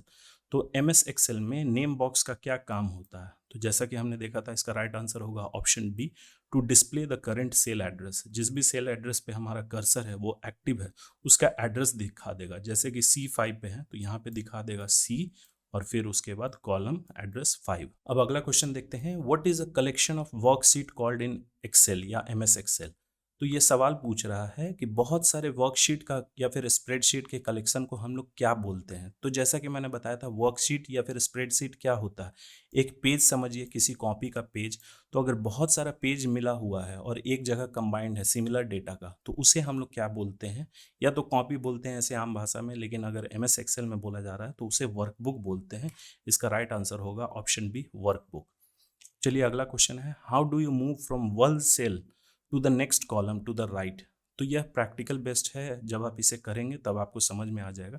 यह पूछ रहा है कि कोई एक सेल है, उसके नेक्स्ट कॉलम के सेल में आपको जाना है, नेक्स्ट राइट कॉलम में। जैसे कि यह एक सेल है, एक कॉलम है और दूसरा कॉलम इसके बगल में है राइट में, और उस सेल में आपको जाना है, तो आप कौन सा की प्रेस करेंगे, टैब प्रेस करेंगे, शिफ्ट करेंगे या फिर कंट्रोल। तो इसका राइट आंसर है टैब। आप टैब की प्रेस करेंगे तो अभी आप इस सेल पे हैं, जैसे ही टैब आप प्रेस करते हैं ठीक उसके राइट साइड वाले सेल में आप कर्सर आपका चला जाएगा। अब अगला क्वेश्चन है, what symbol indicates that the active cell contains a formula. देखिए यह मैंने अभी नहीं बताया था, इसे मैं प्रैक्टिकल करके बता देता हूँ। यह किस चीज़ से डिनोट होता है कि जो भी सेल पे आपका कर्सर है उसमें फॉर्मूला किसी तरीके का फॉर्मूला है, तो इसका राइट आंसर होगा ऑप्शन सी इक्वल टू। देखिए ये क्वेश्चन इस तरीके से भी पूछा जा सकता है कि एमएस एक्सेल में फॉर्मूला हमेशा किस चीज़ से स्टार्ट होता है, तो हमेशा इक्वल टू से। चलिए इसे प्रैक्टिकल करके हम लोग देखते हैं। जैसे सपोज करिए यहाँ सेल है, हम लोग क्या एंटर कर रहे हैं 1 2 3 4 5। हम लोग चाहते हैं कि इसमें जो अगला सेल है उसमें इन ऊपर वाले सेल का एडिशन दिखा दे। तो हमें क्या करना होगा, हम लोग होम टैब पे जाएंगे। इसे क्या करना होगा, सबसे पहले इस सेल में हम लोग चाहते हैं इसका सम, तो हमें क्या करना होगा, फॉर्मूला बार में आएंगे, हम लोग सबसे पहले लिखेंगे इक्वल टू। इक्वल टू के बाद हमें क्या करना है, कौन सा इस पे फॉर्मूला अप्लाई करना है, तो सम SUM जैसे ही हम लोग प्रेस करेंगे, देखिए इसमें बहुत सारे फॉर्मूला पहले से मौजूद रहते हैं। एंटर प्रेस करेंगे तो ये कुछ नहीं देगा, अभी हमें एंटर नहीं प्रेस करना, हमें क्या करना है, फिर से हम लोग जाएंगे, इक्वल टू प्रेस करेंगे, सम जैसे ही करेंगे उसके बाद हमें ब्रैकेट ओपन करना है। तो ब्रैकेट ओपन करेंगे, यहाँ पूछेगा कहाँ से कहाँ तक का, तो हमें क्या करना है, फर्स्ट सेल पे क्लिक करना है, उसके बाद फिर कॉलन देना है और फिर सबसे लास्ट सेल पे क्लिक कर देना है। मतलब कि D6 यहाँ है, D6 से लेके D10 तक का हमें सम देना है इसमें। और जब ब्रैकेट क्लोज करेंगे और एंटर प्रेस करेंगे तो देखिए इस सेल में हमारा सारा जो है ऊपर से लेके नीचे तक का यह डेटा दिखा देगा कि इसका एडिशन क्या होता है। आप मैनुअली एडिट करके देख सकते हैं। और जैसे ही अभी हमें दिख रहा है इस सेल पे हम लोग क्लिक कर रहे हैं तो हमें दिख रहा है ऊपर फॉर्मूला बार में सिर्फ 1 है, फिर इस सेल पे क्लिक कर रहे हैं सिर्फ डिजिट दिख रहा है। लेकिन ये लास्ट वाले सेल पे जैसे ही हम लोग क्लिक करेंगे, देखिए यहाँ फॉर्मूला लगा हुआ है, यहाँ शो कर रहा है कौन सा फॉर्मूला है, इक्वल टू सम D6 से लेके D10। हमें हमेशा किसी भी फॉर्मूला में रेंज देना पड़ता है। रेंज क्या होता है, सेल एड्रेस, बेसिकली कहाँ से कहाँ तक आप सम चाहते हैं तो आपको बताना होगा कि कहाँ से किस किस सेल का नंबर आपको लेना है। तो D6 से यहाँ हमने दिया D6 से लेके D10 तक का, उसे ही बोला जाता है रेंज। ये सब वर्ड आप लोग ध्यान रखिएगा। उसके बाद एक और क्वेश्चन था कि एक सेल से ठीक दूसरे सेल में आपको जाना है, दूसरे कॉलम जो कि राइट साइड में है। तो जैसे अभी हमारा कर्सर यहाँ पे है, हमें इस यहाँ पे आना है। सपोज करिए इसमें हम लोग क्या 8 लिख देते हैं, तो हम चाहते हैं कर्सर हमारा 2 से 8 पे चला जाए, तो कौन सा की प्रेस करेंगे, तो टैब। जैसे ही हम लोग टैब प्रेस करेंगे हमारा की जो है कर्सर यहाँ पे आ जाएगा। अब चलिए वापस से क्वेश्चन पे चलते हैं हम लोग। तो यहाँ आपने देख लिया कि कौन सा ऐसा ये सिंबल होता है जिससे इंडिकेट होता है कि फॉर्मूला लगा हुआ है उस सेल में, तो इस आंसर था ऑप्शन सी इक्वल टू। अब अगला क्वेश्चन है, to correct typing mistake in a cell you can. मतलब कि आपने किसी सेल में, जैसा कि मैंने प्रैक्टिकल करके दिखाया था कि किसी सेल में आप कोई डेटा लिख रहे हैं और वह सपोज करिए कि आपसे टाइपिंग मिस्टेक हो गया, आपको 12.25 लिखना था, आपने 12.35 लिख दिया और बाद में आप उस सेल से बाहर निकल गए, फिर आप चाहते हैं कि नहीं उसे हमें सही करना है। तब आप क्या कर सकते हैं, यहाँ पे ऑप्शन बी को सेलेक्ट कर सकते हैं, मतलब कि double click the cell and edit.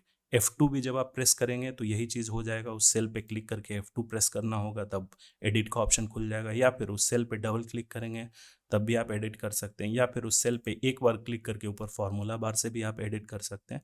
आपको ऑप्शंस के अकॉर्डिंग चलना है। अब चलिए अगला क्वेश्चन देखते हैं। To quickly fill a series example number 1 2 3 इस तरीके से based on an existing pattern you use the.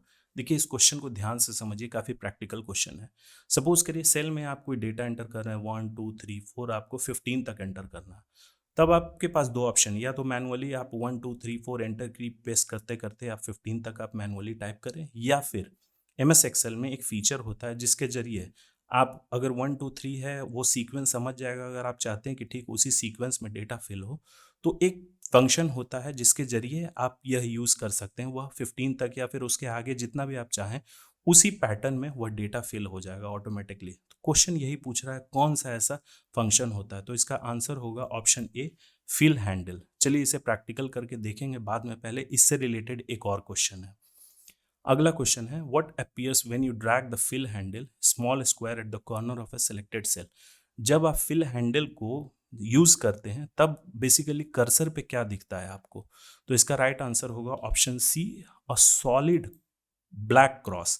मतलब कि एक एकदम गहरा काला रंग का क्रॉस दिखेगा आपको। अब हम लोग प्रैक्टिकल करके देखते हैं। जैसे हमें क्या करना है, इसमें डेटा एंटर करना है एक सीक्वेंस का। तो जैसे सपोज करिए हम लोग 1 एंटर किया, हमने 2 फिर 3 और ये 20 तक हम चाहते हैं ये खुद ब खुद एंटर हो जाए, तो मैनुअली ना करके हम MS एक्सेल का फिल हैंडल को इस्तेमाल करेंगे।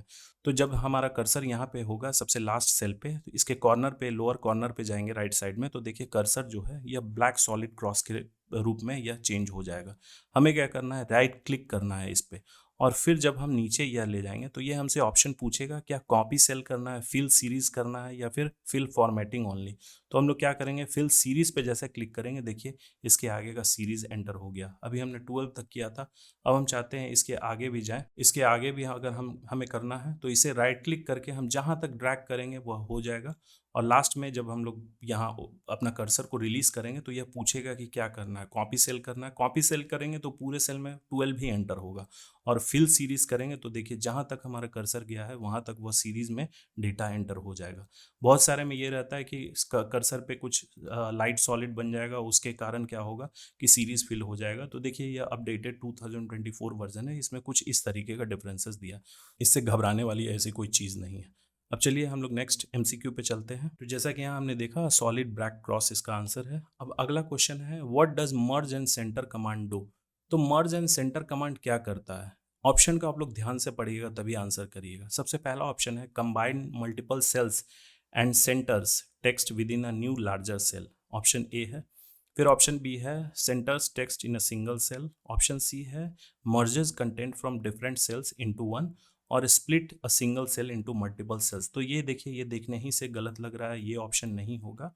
Centres text in a single cell, ये तीन में बहुत ही क्लोज डिफरेंस है, आपको समझना होगा। जब आप इसे प्रैक्टिकल करके आपने देखा था तब आपको यह दिखा होगा कि ये क्या करता है। पहले हम लोग मल्टीपल सेल को सेलेक्ट करते हैं और उसके बाद जब हम लोग मर्ज एंड सेंटर करते हैं तो क्या होता है, जो भी टेक्स्ट लिखा होता है वह उस लार्ज सेल में जो मर्ज हो गया है, सपोज करिए 5 सेल को हमने सेलेक्ट किया और उसे मर्ज कर रहे हैं, तो पांचों सेल एक सेल में तब्दील हो जाएगा और उसमें जो भी कंटेंट लिखा गया है वह उस लार्ज जो नया सेल बनेगा उसके सेंटर में उसका टेक्स्ट होगा। इसीलिए ऑप्शन ए इसका राइट आंसर हो जाएगा। ऑप्शन बी नहीं होगा क्योंकि यह क्या कर रहा है, यहाँ सिर्फ दे रहा है centres text in a single cell. तो यह सिंगल सेल में मतलब कहने का 5 सेल हम लोग सेलेक्ट कर रहे हैं तो उसका जो टेक्स्ट है वह एक सेल में ही सेंटर हो जाएगा, तो ये गलत हो जाएगा। ऑप्शन सी क्या बोल रहा है, merges content from different cells into one. तो ये सिर्फ मर्ज कर रहा है लेकिन ये पूरा एक्सप्लेनेशन नहीं दे रहा है, इसीलिए ऑप्शन ए इसका सही आंसर हो जाएगा। चलिए इसे प्रैक्टिकल करके हम लोग देखें, पहले एक दो क्वेश्चन डिस्कस कर लेते हैं। अगला क्वेश्चन है which of the following alignment type is not a valid type in MS Excel. मतलब कि एमएस एक्सेल में कौन सा ऐसा अलाइनमेंट टाइप नहीं होता है, वो वैलिड नहीं है। तो सेंटर, जस्टिफाई, लेफ्ट या राइट। तो जैसा कि मैंने स्टार्टिंग में ही जब इसका इंट्रोडक्शन दिया था उसमें मैंने बताया था कि जस्टिफाइड अलाइनमेंट जो होता है इसमें नहीं होता। वह एमएस वर्ड में होता है, एमएस पावर पॉइंट में होता है, लेकिन एक्सेल में नहीं होता है क्योंकि हम लोग जो भी डेटा एंटर करना है हमें एक सेल के अंदर करना है। तो इसमें सिर्फ 3 तरीके का अलाइनमेंट होता है, सेंटर, लेफ्ट और राइट। और दूसरा कैटेगरी होता है टॉप, मिडिल और बॉटम। लेकिन जस्टिफाइड अलाइनमेंट इसमें नहीं होता, इसीलिए यह इसका राइट आंसर हो जाएगा। चलिए अगला क्वेश्चन देखते हैं। To change the background colour of a cell which button would you use on home tab. मतलब होम टैब पे ऐसा कौन सा बटन है जिसके जरिए आप किसी सेल का बैकग्राउंड कलर चेंज कर सकते हैं, जो भी सिलेक्टेड हो सकता है, एक सेल या फिर मल्टीपल सेल। तो कौन सा ऐसा मेन्यू जो होम टैब में स्थित है उसका इस्तेमाल करके, तो इसका राइट आंसर होगा फिल कलर यानी ऑप्शन बी। इसे प्रैक्टिकल करके देखेंगे, पहले हम लोग एक क्वेश्चन डिस्कस कर लेते हैं। What is the default alignment for numbers entered into Excel sales.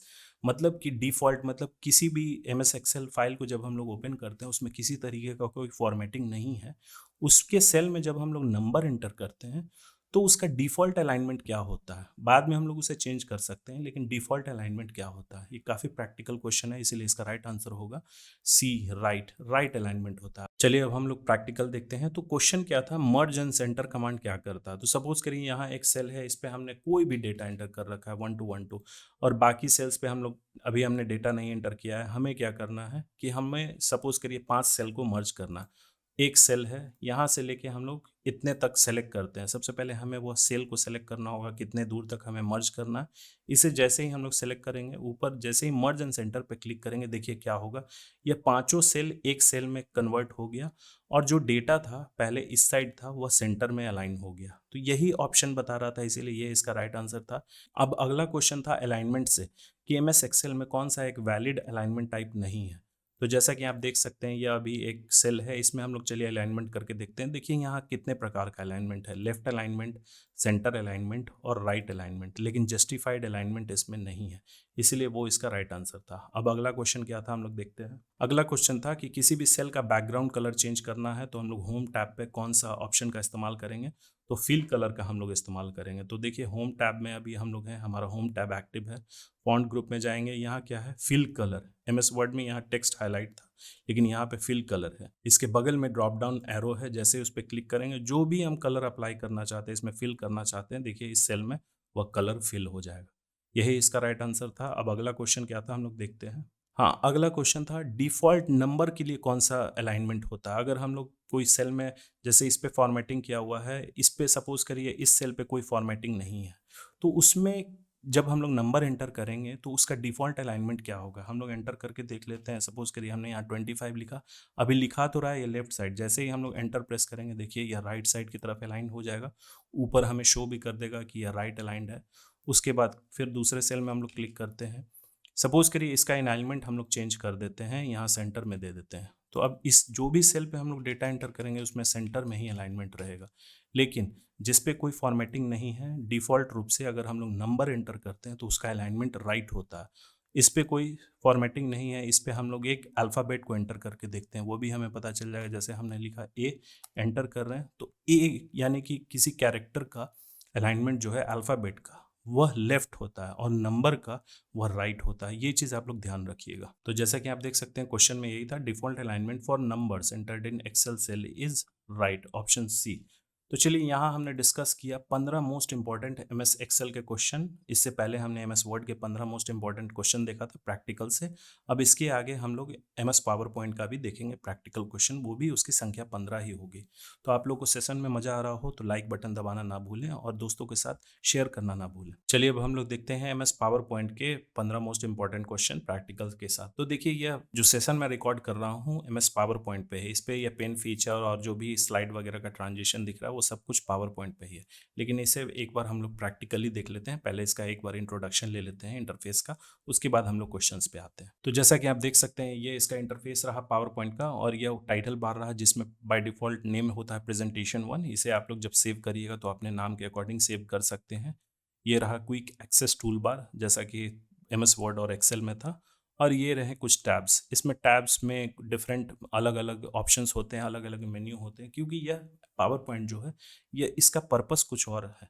जैसे कि यह कॉपी से ही मैं समझाता हूँ। स्कूल के दिनों में जो कॉपी हम लोग इस्तेमाल करते थे, तो एमएस वर्ड के लिए कॉपी हमने बता दिया, उसमें हम लोग आंसर राइटिंग करते थे, क्वेश्चन आंसर लिखते थे। मैथ के प्रॉब्लम सॉल्व करने के लिए हम लोग ग्रिड लाइंस वाले कॉपी इस्तेमाल करते थे। एक कॉपी होता था हमारे पास जो जिसका लैंडस्केप ओरिएंटेशन होता था या फिर पोर्ट्रेट ओरिएंटेशन भी। उसमें हम लोग क्या करते थे, अपना इमेजिनेशन ड्राइंग वगैरह शो करते थे, वो प्रेजेंट करते थे। तो ठीक उसी तरीके से इलेक्ट्रॉनिक वर्जन में माइक्रोसॉफ्ट ऑफिस ने यह फीचर दिया है पावर पॉइंट के जरिए कि किसी तरीके का कोई चीज़ हमें प्रेजेंट करना है किसी के पास, तब वह माइक्रोसॉफ्ट पावर पॉइंट के जरिए हम लोग कर सकते हैं। यह एक प्रेजेंटेशन बेस्ड सॉफ्टवेयर है। इसमें अलग अलग टूल्स होते हैं। यह इसका स्लाइड होता है, इसमें स्लाइड्स होते हैं, इसमें पेजेस नहीं होते हैं, स्प्रेडशीट नहीं होते हैं, इसमें स्लाइड्स होते हैं। जैसे कि ये देखिए स्लाइड है, स्लाइड में कुछ चीज़ें मौजूद होती हैं। जैसे यह प्लेस होल्डर आपको दिख रहा होगा, click to add title and click to add subtitle. किसी भी चीज़ के बारे में, जिस भी टॉपिक के बारे में आपको डिस्कस करना है, सपोज करिए हम लोग कंप्यूटर के बारे में डिस्कस कर रहे हैं, तो यहाँ हम लोग टाइप करेंगे कंप्यूटर। तो ये रहा, हमने हेडिंग दे दिया। अब हम लोग कंप्यूटर में किस चीज़ के बारे में पढ़ रहे हैं तो वो इसके सब टाइटल में हम लोग दे सकते हैं। तो सब टाइटल में हम लोग पढ़ रहे हैं एमएस पावर पॉइंट के बारे में, तो यहाँ हम लोग लिखेंगे एमएस पावर पॉइंट, और उसके बाद इसमें फिर जो भी कंटेंट हम लोग चाहें एंटर कर सकते हैं। इस प्लेस होल्डर को हम लोग अपने साइज, अपने सहूलियत के अकॉर्डिंग इसे एडजस्ट कर सकते हैं, इसमें चेंजेस कर सकते हैं। जैसे कि ये प्लेस होल्डर है, इस पर हम लोग क्लिक करेंगे, सेलेक्ट करेंगे, और इसमें सारा चीज़ ऑप्शन हो सकता है। जैसे इसका फॉन्ट स्टाइल चेंज कर सकते हैं, बोल्ड कर सकते हैं, इटैलिक कर सकते हैं, अंडरलाइन, फॉन्ट कलर, हाईलाइट कर सकते हैं। अलाइनमेंट देखिए इसमें जस्टिफाइड अलाइनमेंट है, बुलेट्स नंबरिंग दे सकते हैं, शेप्स ऐड कर सकते हैं, और इसमें बहुत सारा चीज़ है। तो एक एक करके इन सब चीज़ों को हम लोग डिस्कस करते हैं। ये हमारा नेविगेशन पैन है, स्लाइड्स पेन। इसमें हमें दिखाता है कि कितना स्लाइड हमारे प्रेजेंटेशन में मौजूद है। अभी हमारे पास एक स्लाइड है जिस पे हम लोग काम कर रहे हैं। जैसे ही हम लोग कंट्रोल+D प्रेस करेंगे, देखिए एक स्लाइड और ऐड हो जाएगा। ठीक उसी तरीके से कंट्रोल+D से डुप्लीकेट होता है। अगर हमें दूसरा कोई एक नया स्लाइड लेना है तो हम लोग इसका शॉर्टकट की भी इस्तेमाल कर सकते हैं और राइट क्लिक करके न्यू स्लाइड पे हम लोग क्लिक करेंगे तो देखिए न्यू स्लाइड कुछ इस प्रकार का ऐड होगा, जिसमें यहाँ हमें कुछ देगा, पिक्चर ऐड कर सकते हैं, स्मार्ट आर्ट ग्राफिक ऐड कर सकते हैं, 3D मॉडल या फिर कोई वीडियो ऐड कर सकते हैं, टेबल ऐड कर सकते हैं, चार्ट ऐड कर सकते हैं, ये सारा चीज़ है। एक एक करके इसे हम लोग डिस्कस करेंगे। ऊपर टैब्स देखिए, होम टैब है, इंसर्ट टैब है, डिज़ाइन है, ट्रांजिशन है, एनिमेशन है, स्लाइड शो। फिर नीचे आपको व्यू दिखा देगा कौन कौन प्रकार का व्यू है। तो जैसे बाय डिफ़ॉल्ट रहता है आपका नॉर्मल व्यू, उसके बाद स्लाइड सॉर्टर व्यू होता है। स्लाइड सॉर्टर व्यू पे जैसे ही हम लोग क्लिक करेंगे देखिए हमें हमारे प्रेजेंटेशन में कितना स्लाइड है वो हमें एक थंबनेल के रूप में दे देगा। तो इससे क्या होता है, ऑर्गेनाइज करने में ज़्यादा आसान रहता है। जितना भी आपका स्लाइड्स रहेगा एक प्रेजेंटेशन में, यहाँ 3 ही स्लाइड है, हो सकता है 10 स्लाइड हो या फिर 15 स्लाइड हो, तो वह सारा आपको थंबनेल व्यू में एक स्क्रीन पे शो कर देगा। लेकिन नॉर्मल व्यू में क्या हो रहा था, कुछ इस प्रकार से दिखा रहा था, तो हमें स्क्रॉल करके नीचे जाना होगा।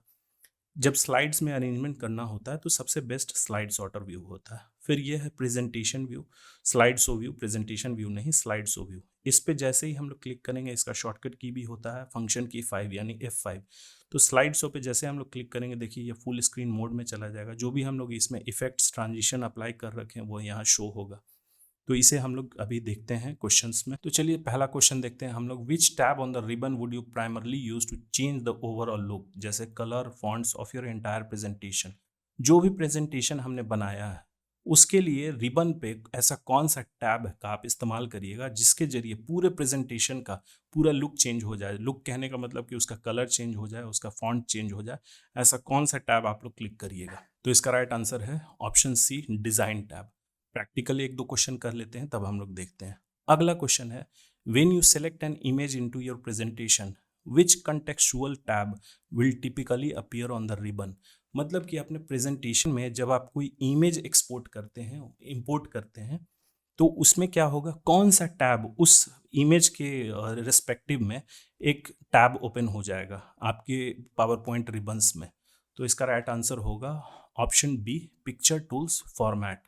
फिर अगला क्वेश्चन हम लोग देखते हैं, तब फिर प्रैक्टिकल करेंगे। Which tab allows you to apply motion effects to objects on a slide, जैसे कि मेक टेक्स्ट फ्लाई इन।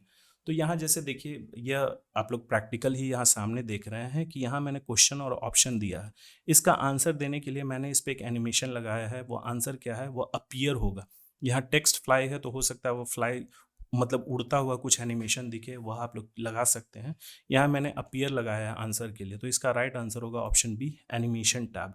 तो चलिए प्रैक्टिकल हम लोग देखते हैं पावर पॉइंट का। क्वेश्चन नंबर 1 क्या था कि आप अगर पूरे जो भी आपके प्रेजेंटेशन में जितने भी स्लाइड्स हैं, आप उस स्लाइड का पूरा ओवरऑल लुक चेंज करना चाहते हैं, जैसे कि उसका स्लाइड का कलर हो गया, फॉन्ट का कलर हो गया, फॉन्ट का स्टाइल हो गया, थीम हो गया, ये सब चीज़ आपको चेंज करना है, तो आप किस टैब पे जाइएगा। तो इसका राइट आंसर बताया था डिज़ाइन टैब।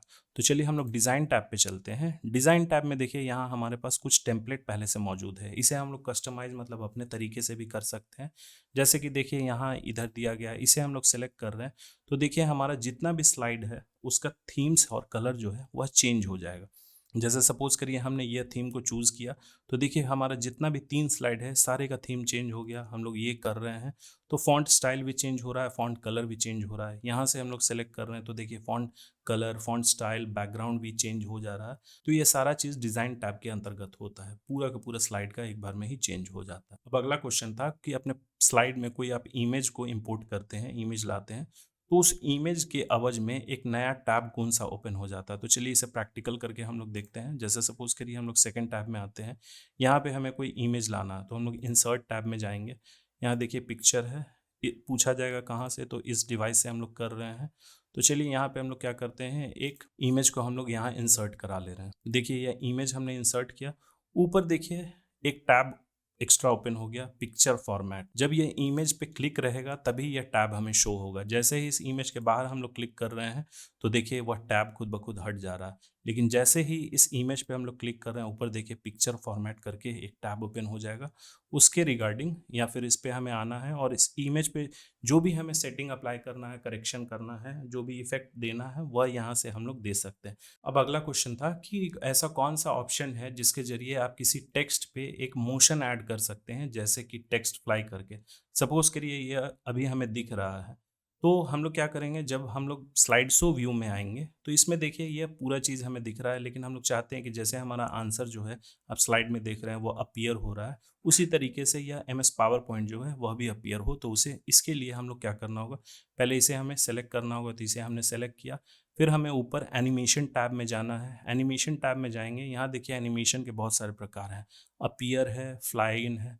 तो जैसे ही फ्लाई इन पे हम लोग सेलेक्ट करेंगे, देखिए कुछ इस प्रकार से यह एनिमेशन शो होगा। और फुल स्क्रीन मोड में जब हम लोग जाते हैं तो देखिए यह कुछ इस प्रकार से इस पे एनिमेशन लग गया है। तो यही क्वेश्चन में पूछा जा रहा था। अब चलिए वापस से हम लोग क्वेश्चन पे चलते हैं। अगला क्वेश्चन है, to change the page orientation of your slide example from landscape to portrait, which tab would you choose. देखिए इस क्वेश्चन को समझिए, ये पूछ रहा है कि अगर आपको पेज का स्लाइड का ओरिएंटेशन चेंज करना है, जैसे ये अभी हमें दिख रहा है लैंडस्केप मोड में, इसे हमें पोर्ट्रेट मोड में करना है और उसका रेशियो भी हमें चेंज करना है, तो आप किस टैब में जाइएगा।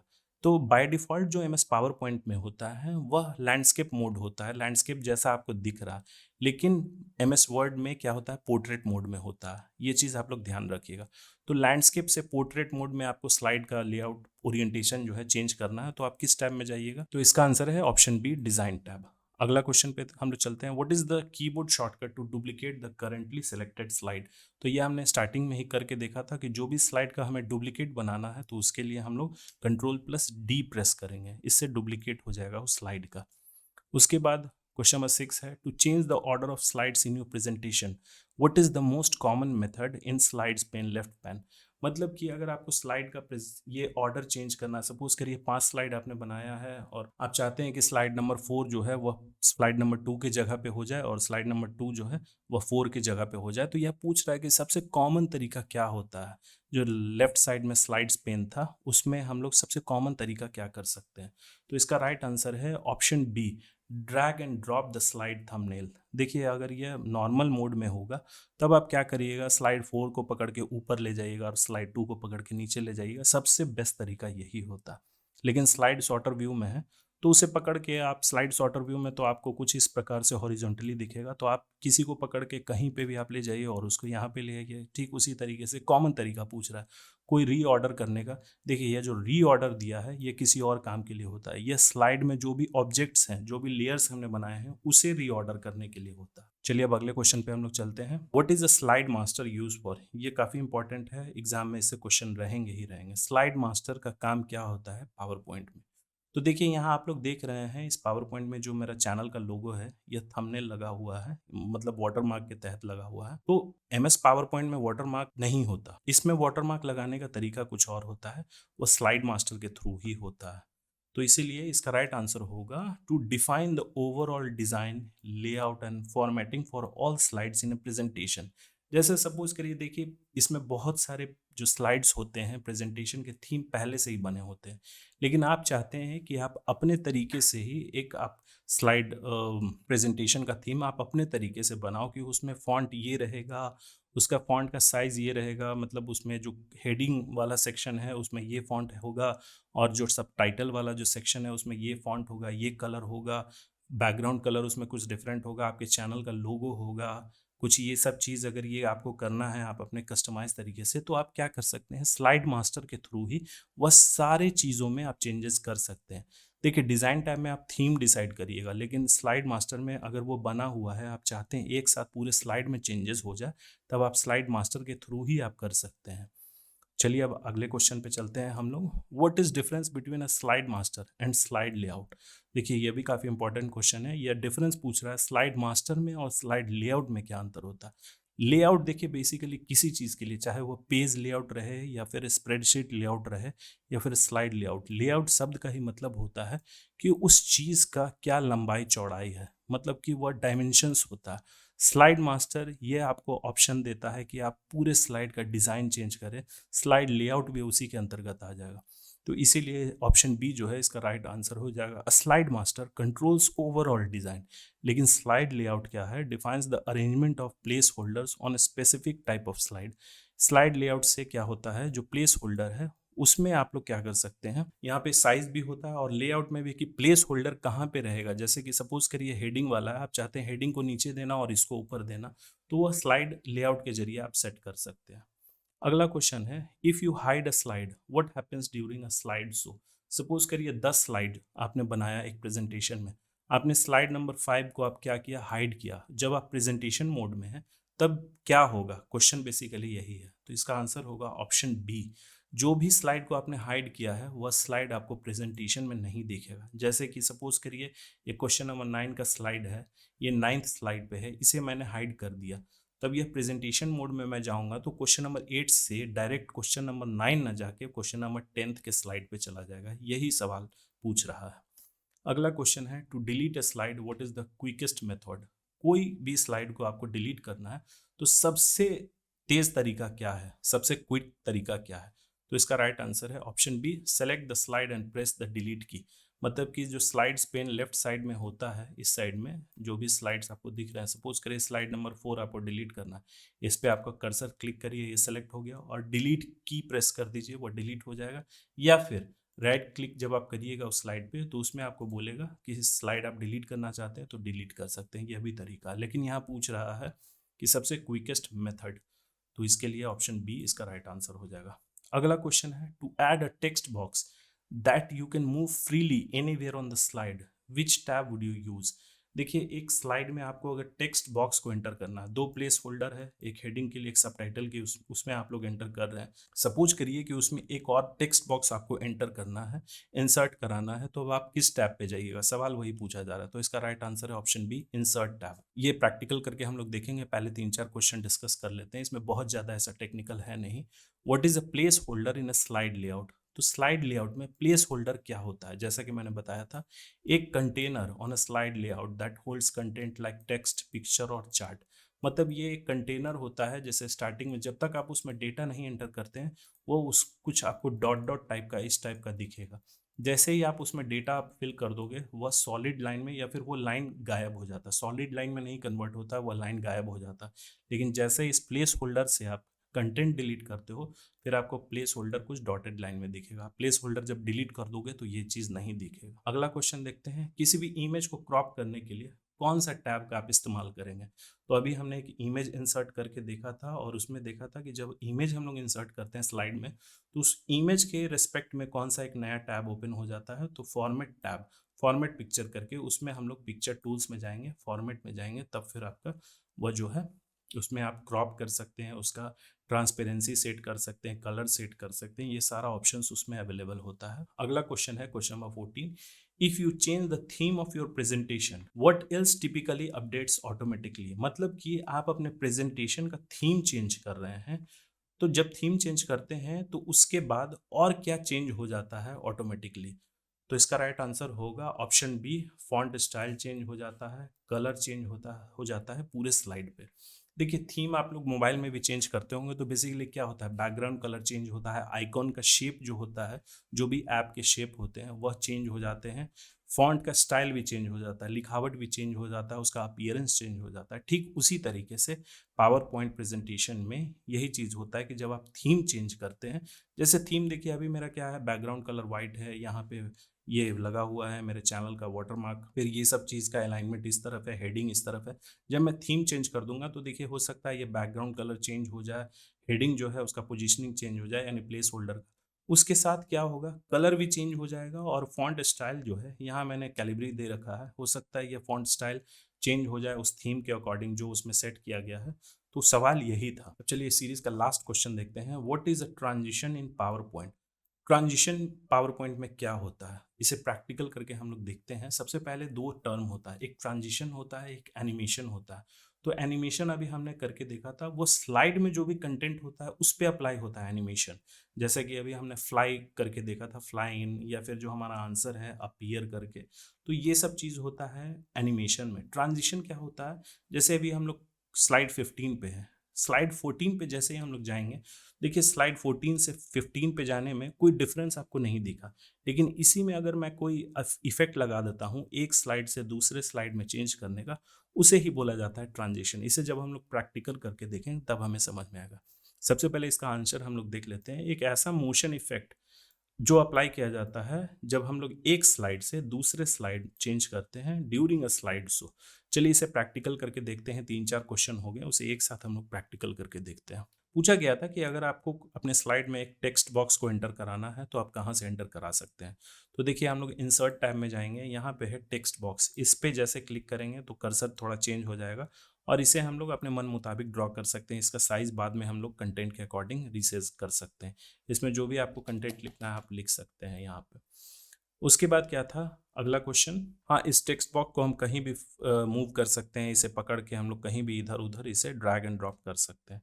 अगला क्वेश्चन क्या था, किसी भी इमेज को क्रॉप करने के लिए आप किस टैब में जाइएगा। तो जैसा कि मैंने बताया था जब हम लोग इमेज एंटर कराते हैं, हमने इमेज एंटर किया था, इसे रीसाइज मैं कर देता हूँ, साइज छोटा कर देता हूँ। इसे जब हमें ये करना है क्रॉप करना है तो हम लोग पिक्चर फॉर्मेट टैब में जाएंगे और यहाँ पे है क्रॉप टूल। क्रॉप टूल को सेलेक्ट करेंगे तो ये पूछेगा कि किस तरीके से आप क्रॉप करना चाहते हैं। क्रॉप करने का मतलब अनवांटेड जगह किसी पिक्चर में से काट के हटाना। इसे क्रॉप कर दिया तो हमने देखा कि अपने अकॉर्डिंग हमने उसे क्रॉप कर दिया। अगला क्वेश्चन था कि आप अपने स्लाइड का थीम जब चेंज करते हैं तो उसके साथ और क्या चीज़ ऑटोमेटिकली चेंज हो जाता है। तो चलिए हम लोग थीम चेंज करते हैं। थीम चेंज करने के लिए हमें डिज़ाइन टैब में जाना होगा। जैसे कि यहाँ हमने सपोज करिए कि यह थीम हमने चेंज किया या फिर हम लोग किसी और थीम को चेंज करते हैं। तो इस थीम को जैसे हम लोग चेंज कर रहे हैं देखिए कंटेंट चेंज हो जा रहा है, प्लेस होल्डर का स्पेस भी चेंज हो जा रहा है, फॉन्ट स्टाइल भी चेंज हो जा रहा है। देखिए कुछ इस प्रकार का हो गया, उसमें कुछ और था, तो ये सब चीज़ ऑटोमेटिकली चेंज हो जाता है। अब अगला क्वेश्चन था सबसे लास्ट में कि ट्रांजिशन क्या होता है एक पावर पॉइंट प्रेजेंटेशन में। तो देखिए ट्रांजिशन के पहले मैं समझा देता हूँ एनिमेशन को आपने देख लिया था। अब ट्रांजिशन हम लोग देखते हैं। सपोज करिए कि अभी हम लोग फुल स्क्रीन मोड में जाते हैं यानी स्लाइड शो व्यू में। ये स्लाइड नंबर 1 है। जैसे ही हम लोग दूसरे स्लाइड पे जा रहे हैं, ये देखिए ये एनिमेशन हो गया कि एमएस पावर पॉइंट कुछ इस प्रकार से दिख रहा है। अब हम लोग दूसरे स्लाइड पे जैसे जाते हैं, देखिए किसी तरीके का कोई चेंजेस हमको नहीं दिखा, बस ये दिखा कि इस तरीके से ऑटोमेटिकली आ गया। अब अगर हम लोग चाहते हैं इस पे कि एक स्लाइड से दूसरे स्लाइड में जब वह चेंज हो तो कुछ एनिमेशन हमें दिखे, तो हम लोग एनिमेशन टैब में ना जाके ट्रांजिशन टैब में जाएंगे और इसमें जैसे ही सपोज करिए हमने बहुत सारे इसमें ट्रांजिशंस हैं, तो हम लोग इसे ट्रांजिशन जब हम लोग दे देते हैं तो देखिए कुछ इस प्रकार का इफेक्ट इस पे अप्लाई होगा। या फिर जब हम लोग वाइप ट्रांजिशन अप्लाई करते हैं तो देखिए इस प्रकार से होगा, या फिर स्प्लिट। तो एक एक करके हम लोग इसे देखते हैं। सबसे पहले हम लोग देखते हैं पुश वाला। तो ये स्लाइड 1 पे है फुल स्क्रीन मोड पे। देखिए नॉर्मल व्यू में हमें कुछ नहीं दिखेगा। जब हम फुल स्क्रीन मोड में यानी कि स्लाइड शो व्यू में जब हम लोग रहेंगे तभी वह ट्रांजिशन या और एनिमेशन हमें दिखेगा। देखिए दूसरा स्लाइड कुछ इस प्रकार से चेंज हो रहा था और दूसरे से तीसरे में हमने कोई इफेक्ट नहीं अप्लाई किया, कोई ट्रांजिशन हमने नहीं अप्लाई किया, तो देखिए एकदम नॉर्मल ही दिखेगा। देखिए नॉर्मल ही दिख रहा है। यही डिफरेंस होता है ट्रांजिशन और एनिमेशन में। तो चलिए यहाँ कंप्लीट होता है हमारा तीनों सेक्शन यानी कि MS word, MS power point और एमएस एक्सेल से 15-15 क्वेश्चंस और उसके प्रैक्टिकल भी हमने करके देखा ताकि आपके दिमाग में अच्छे से बस जाए, किसी भी तरीके का कोई डाउट ना रहे। इसे एक दो बार आप लोग प्रैक्टिकल करके देख लीजिएगा, तभी ये क्वेश्चंस आपको बहुत अच्छे तरीके से जहन में बस जाएगा और एग्जाम में कोई भी चेंजेस हो आपको इससे कोई परेशानी नहीं होगी। इसी तरीके के वीडियोस और अपडेट्स के लिए हमारे चैनल के साथ बने रहिए और इसका सीरीज जो है मैं डेली शाम को या फिर सुबह में जो भी टाइम मुझे कंफर्टेबल लगेगा मैं उस समय अपलोड कर दूंगा एग्जामिनेशन तक, ताकि आप लोग इसे अच्छे से, आपका जो कंप्यूटर सेक्शन है वह एकदम स्ट्रांग रहे। और किसी और अन्य स्पेसिफिक टॉपिक पे अगर आप लोग चाहते हैं वीडियो बनाना तो आप लोग कमेंट करके बता सकते हैं। So thank you for watching. Please subscribe, share और लाइक करना ना भूलें।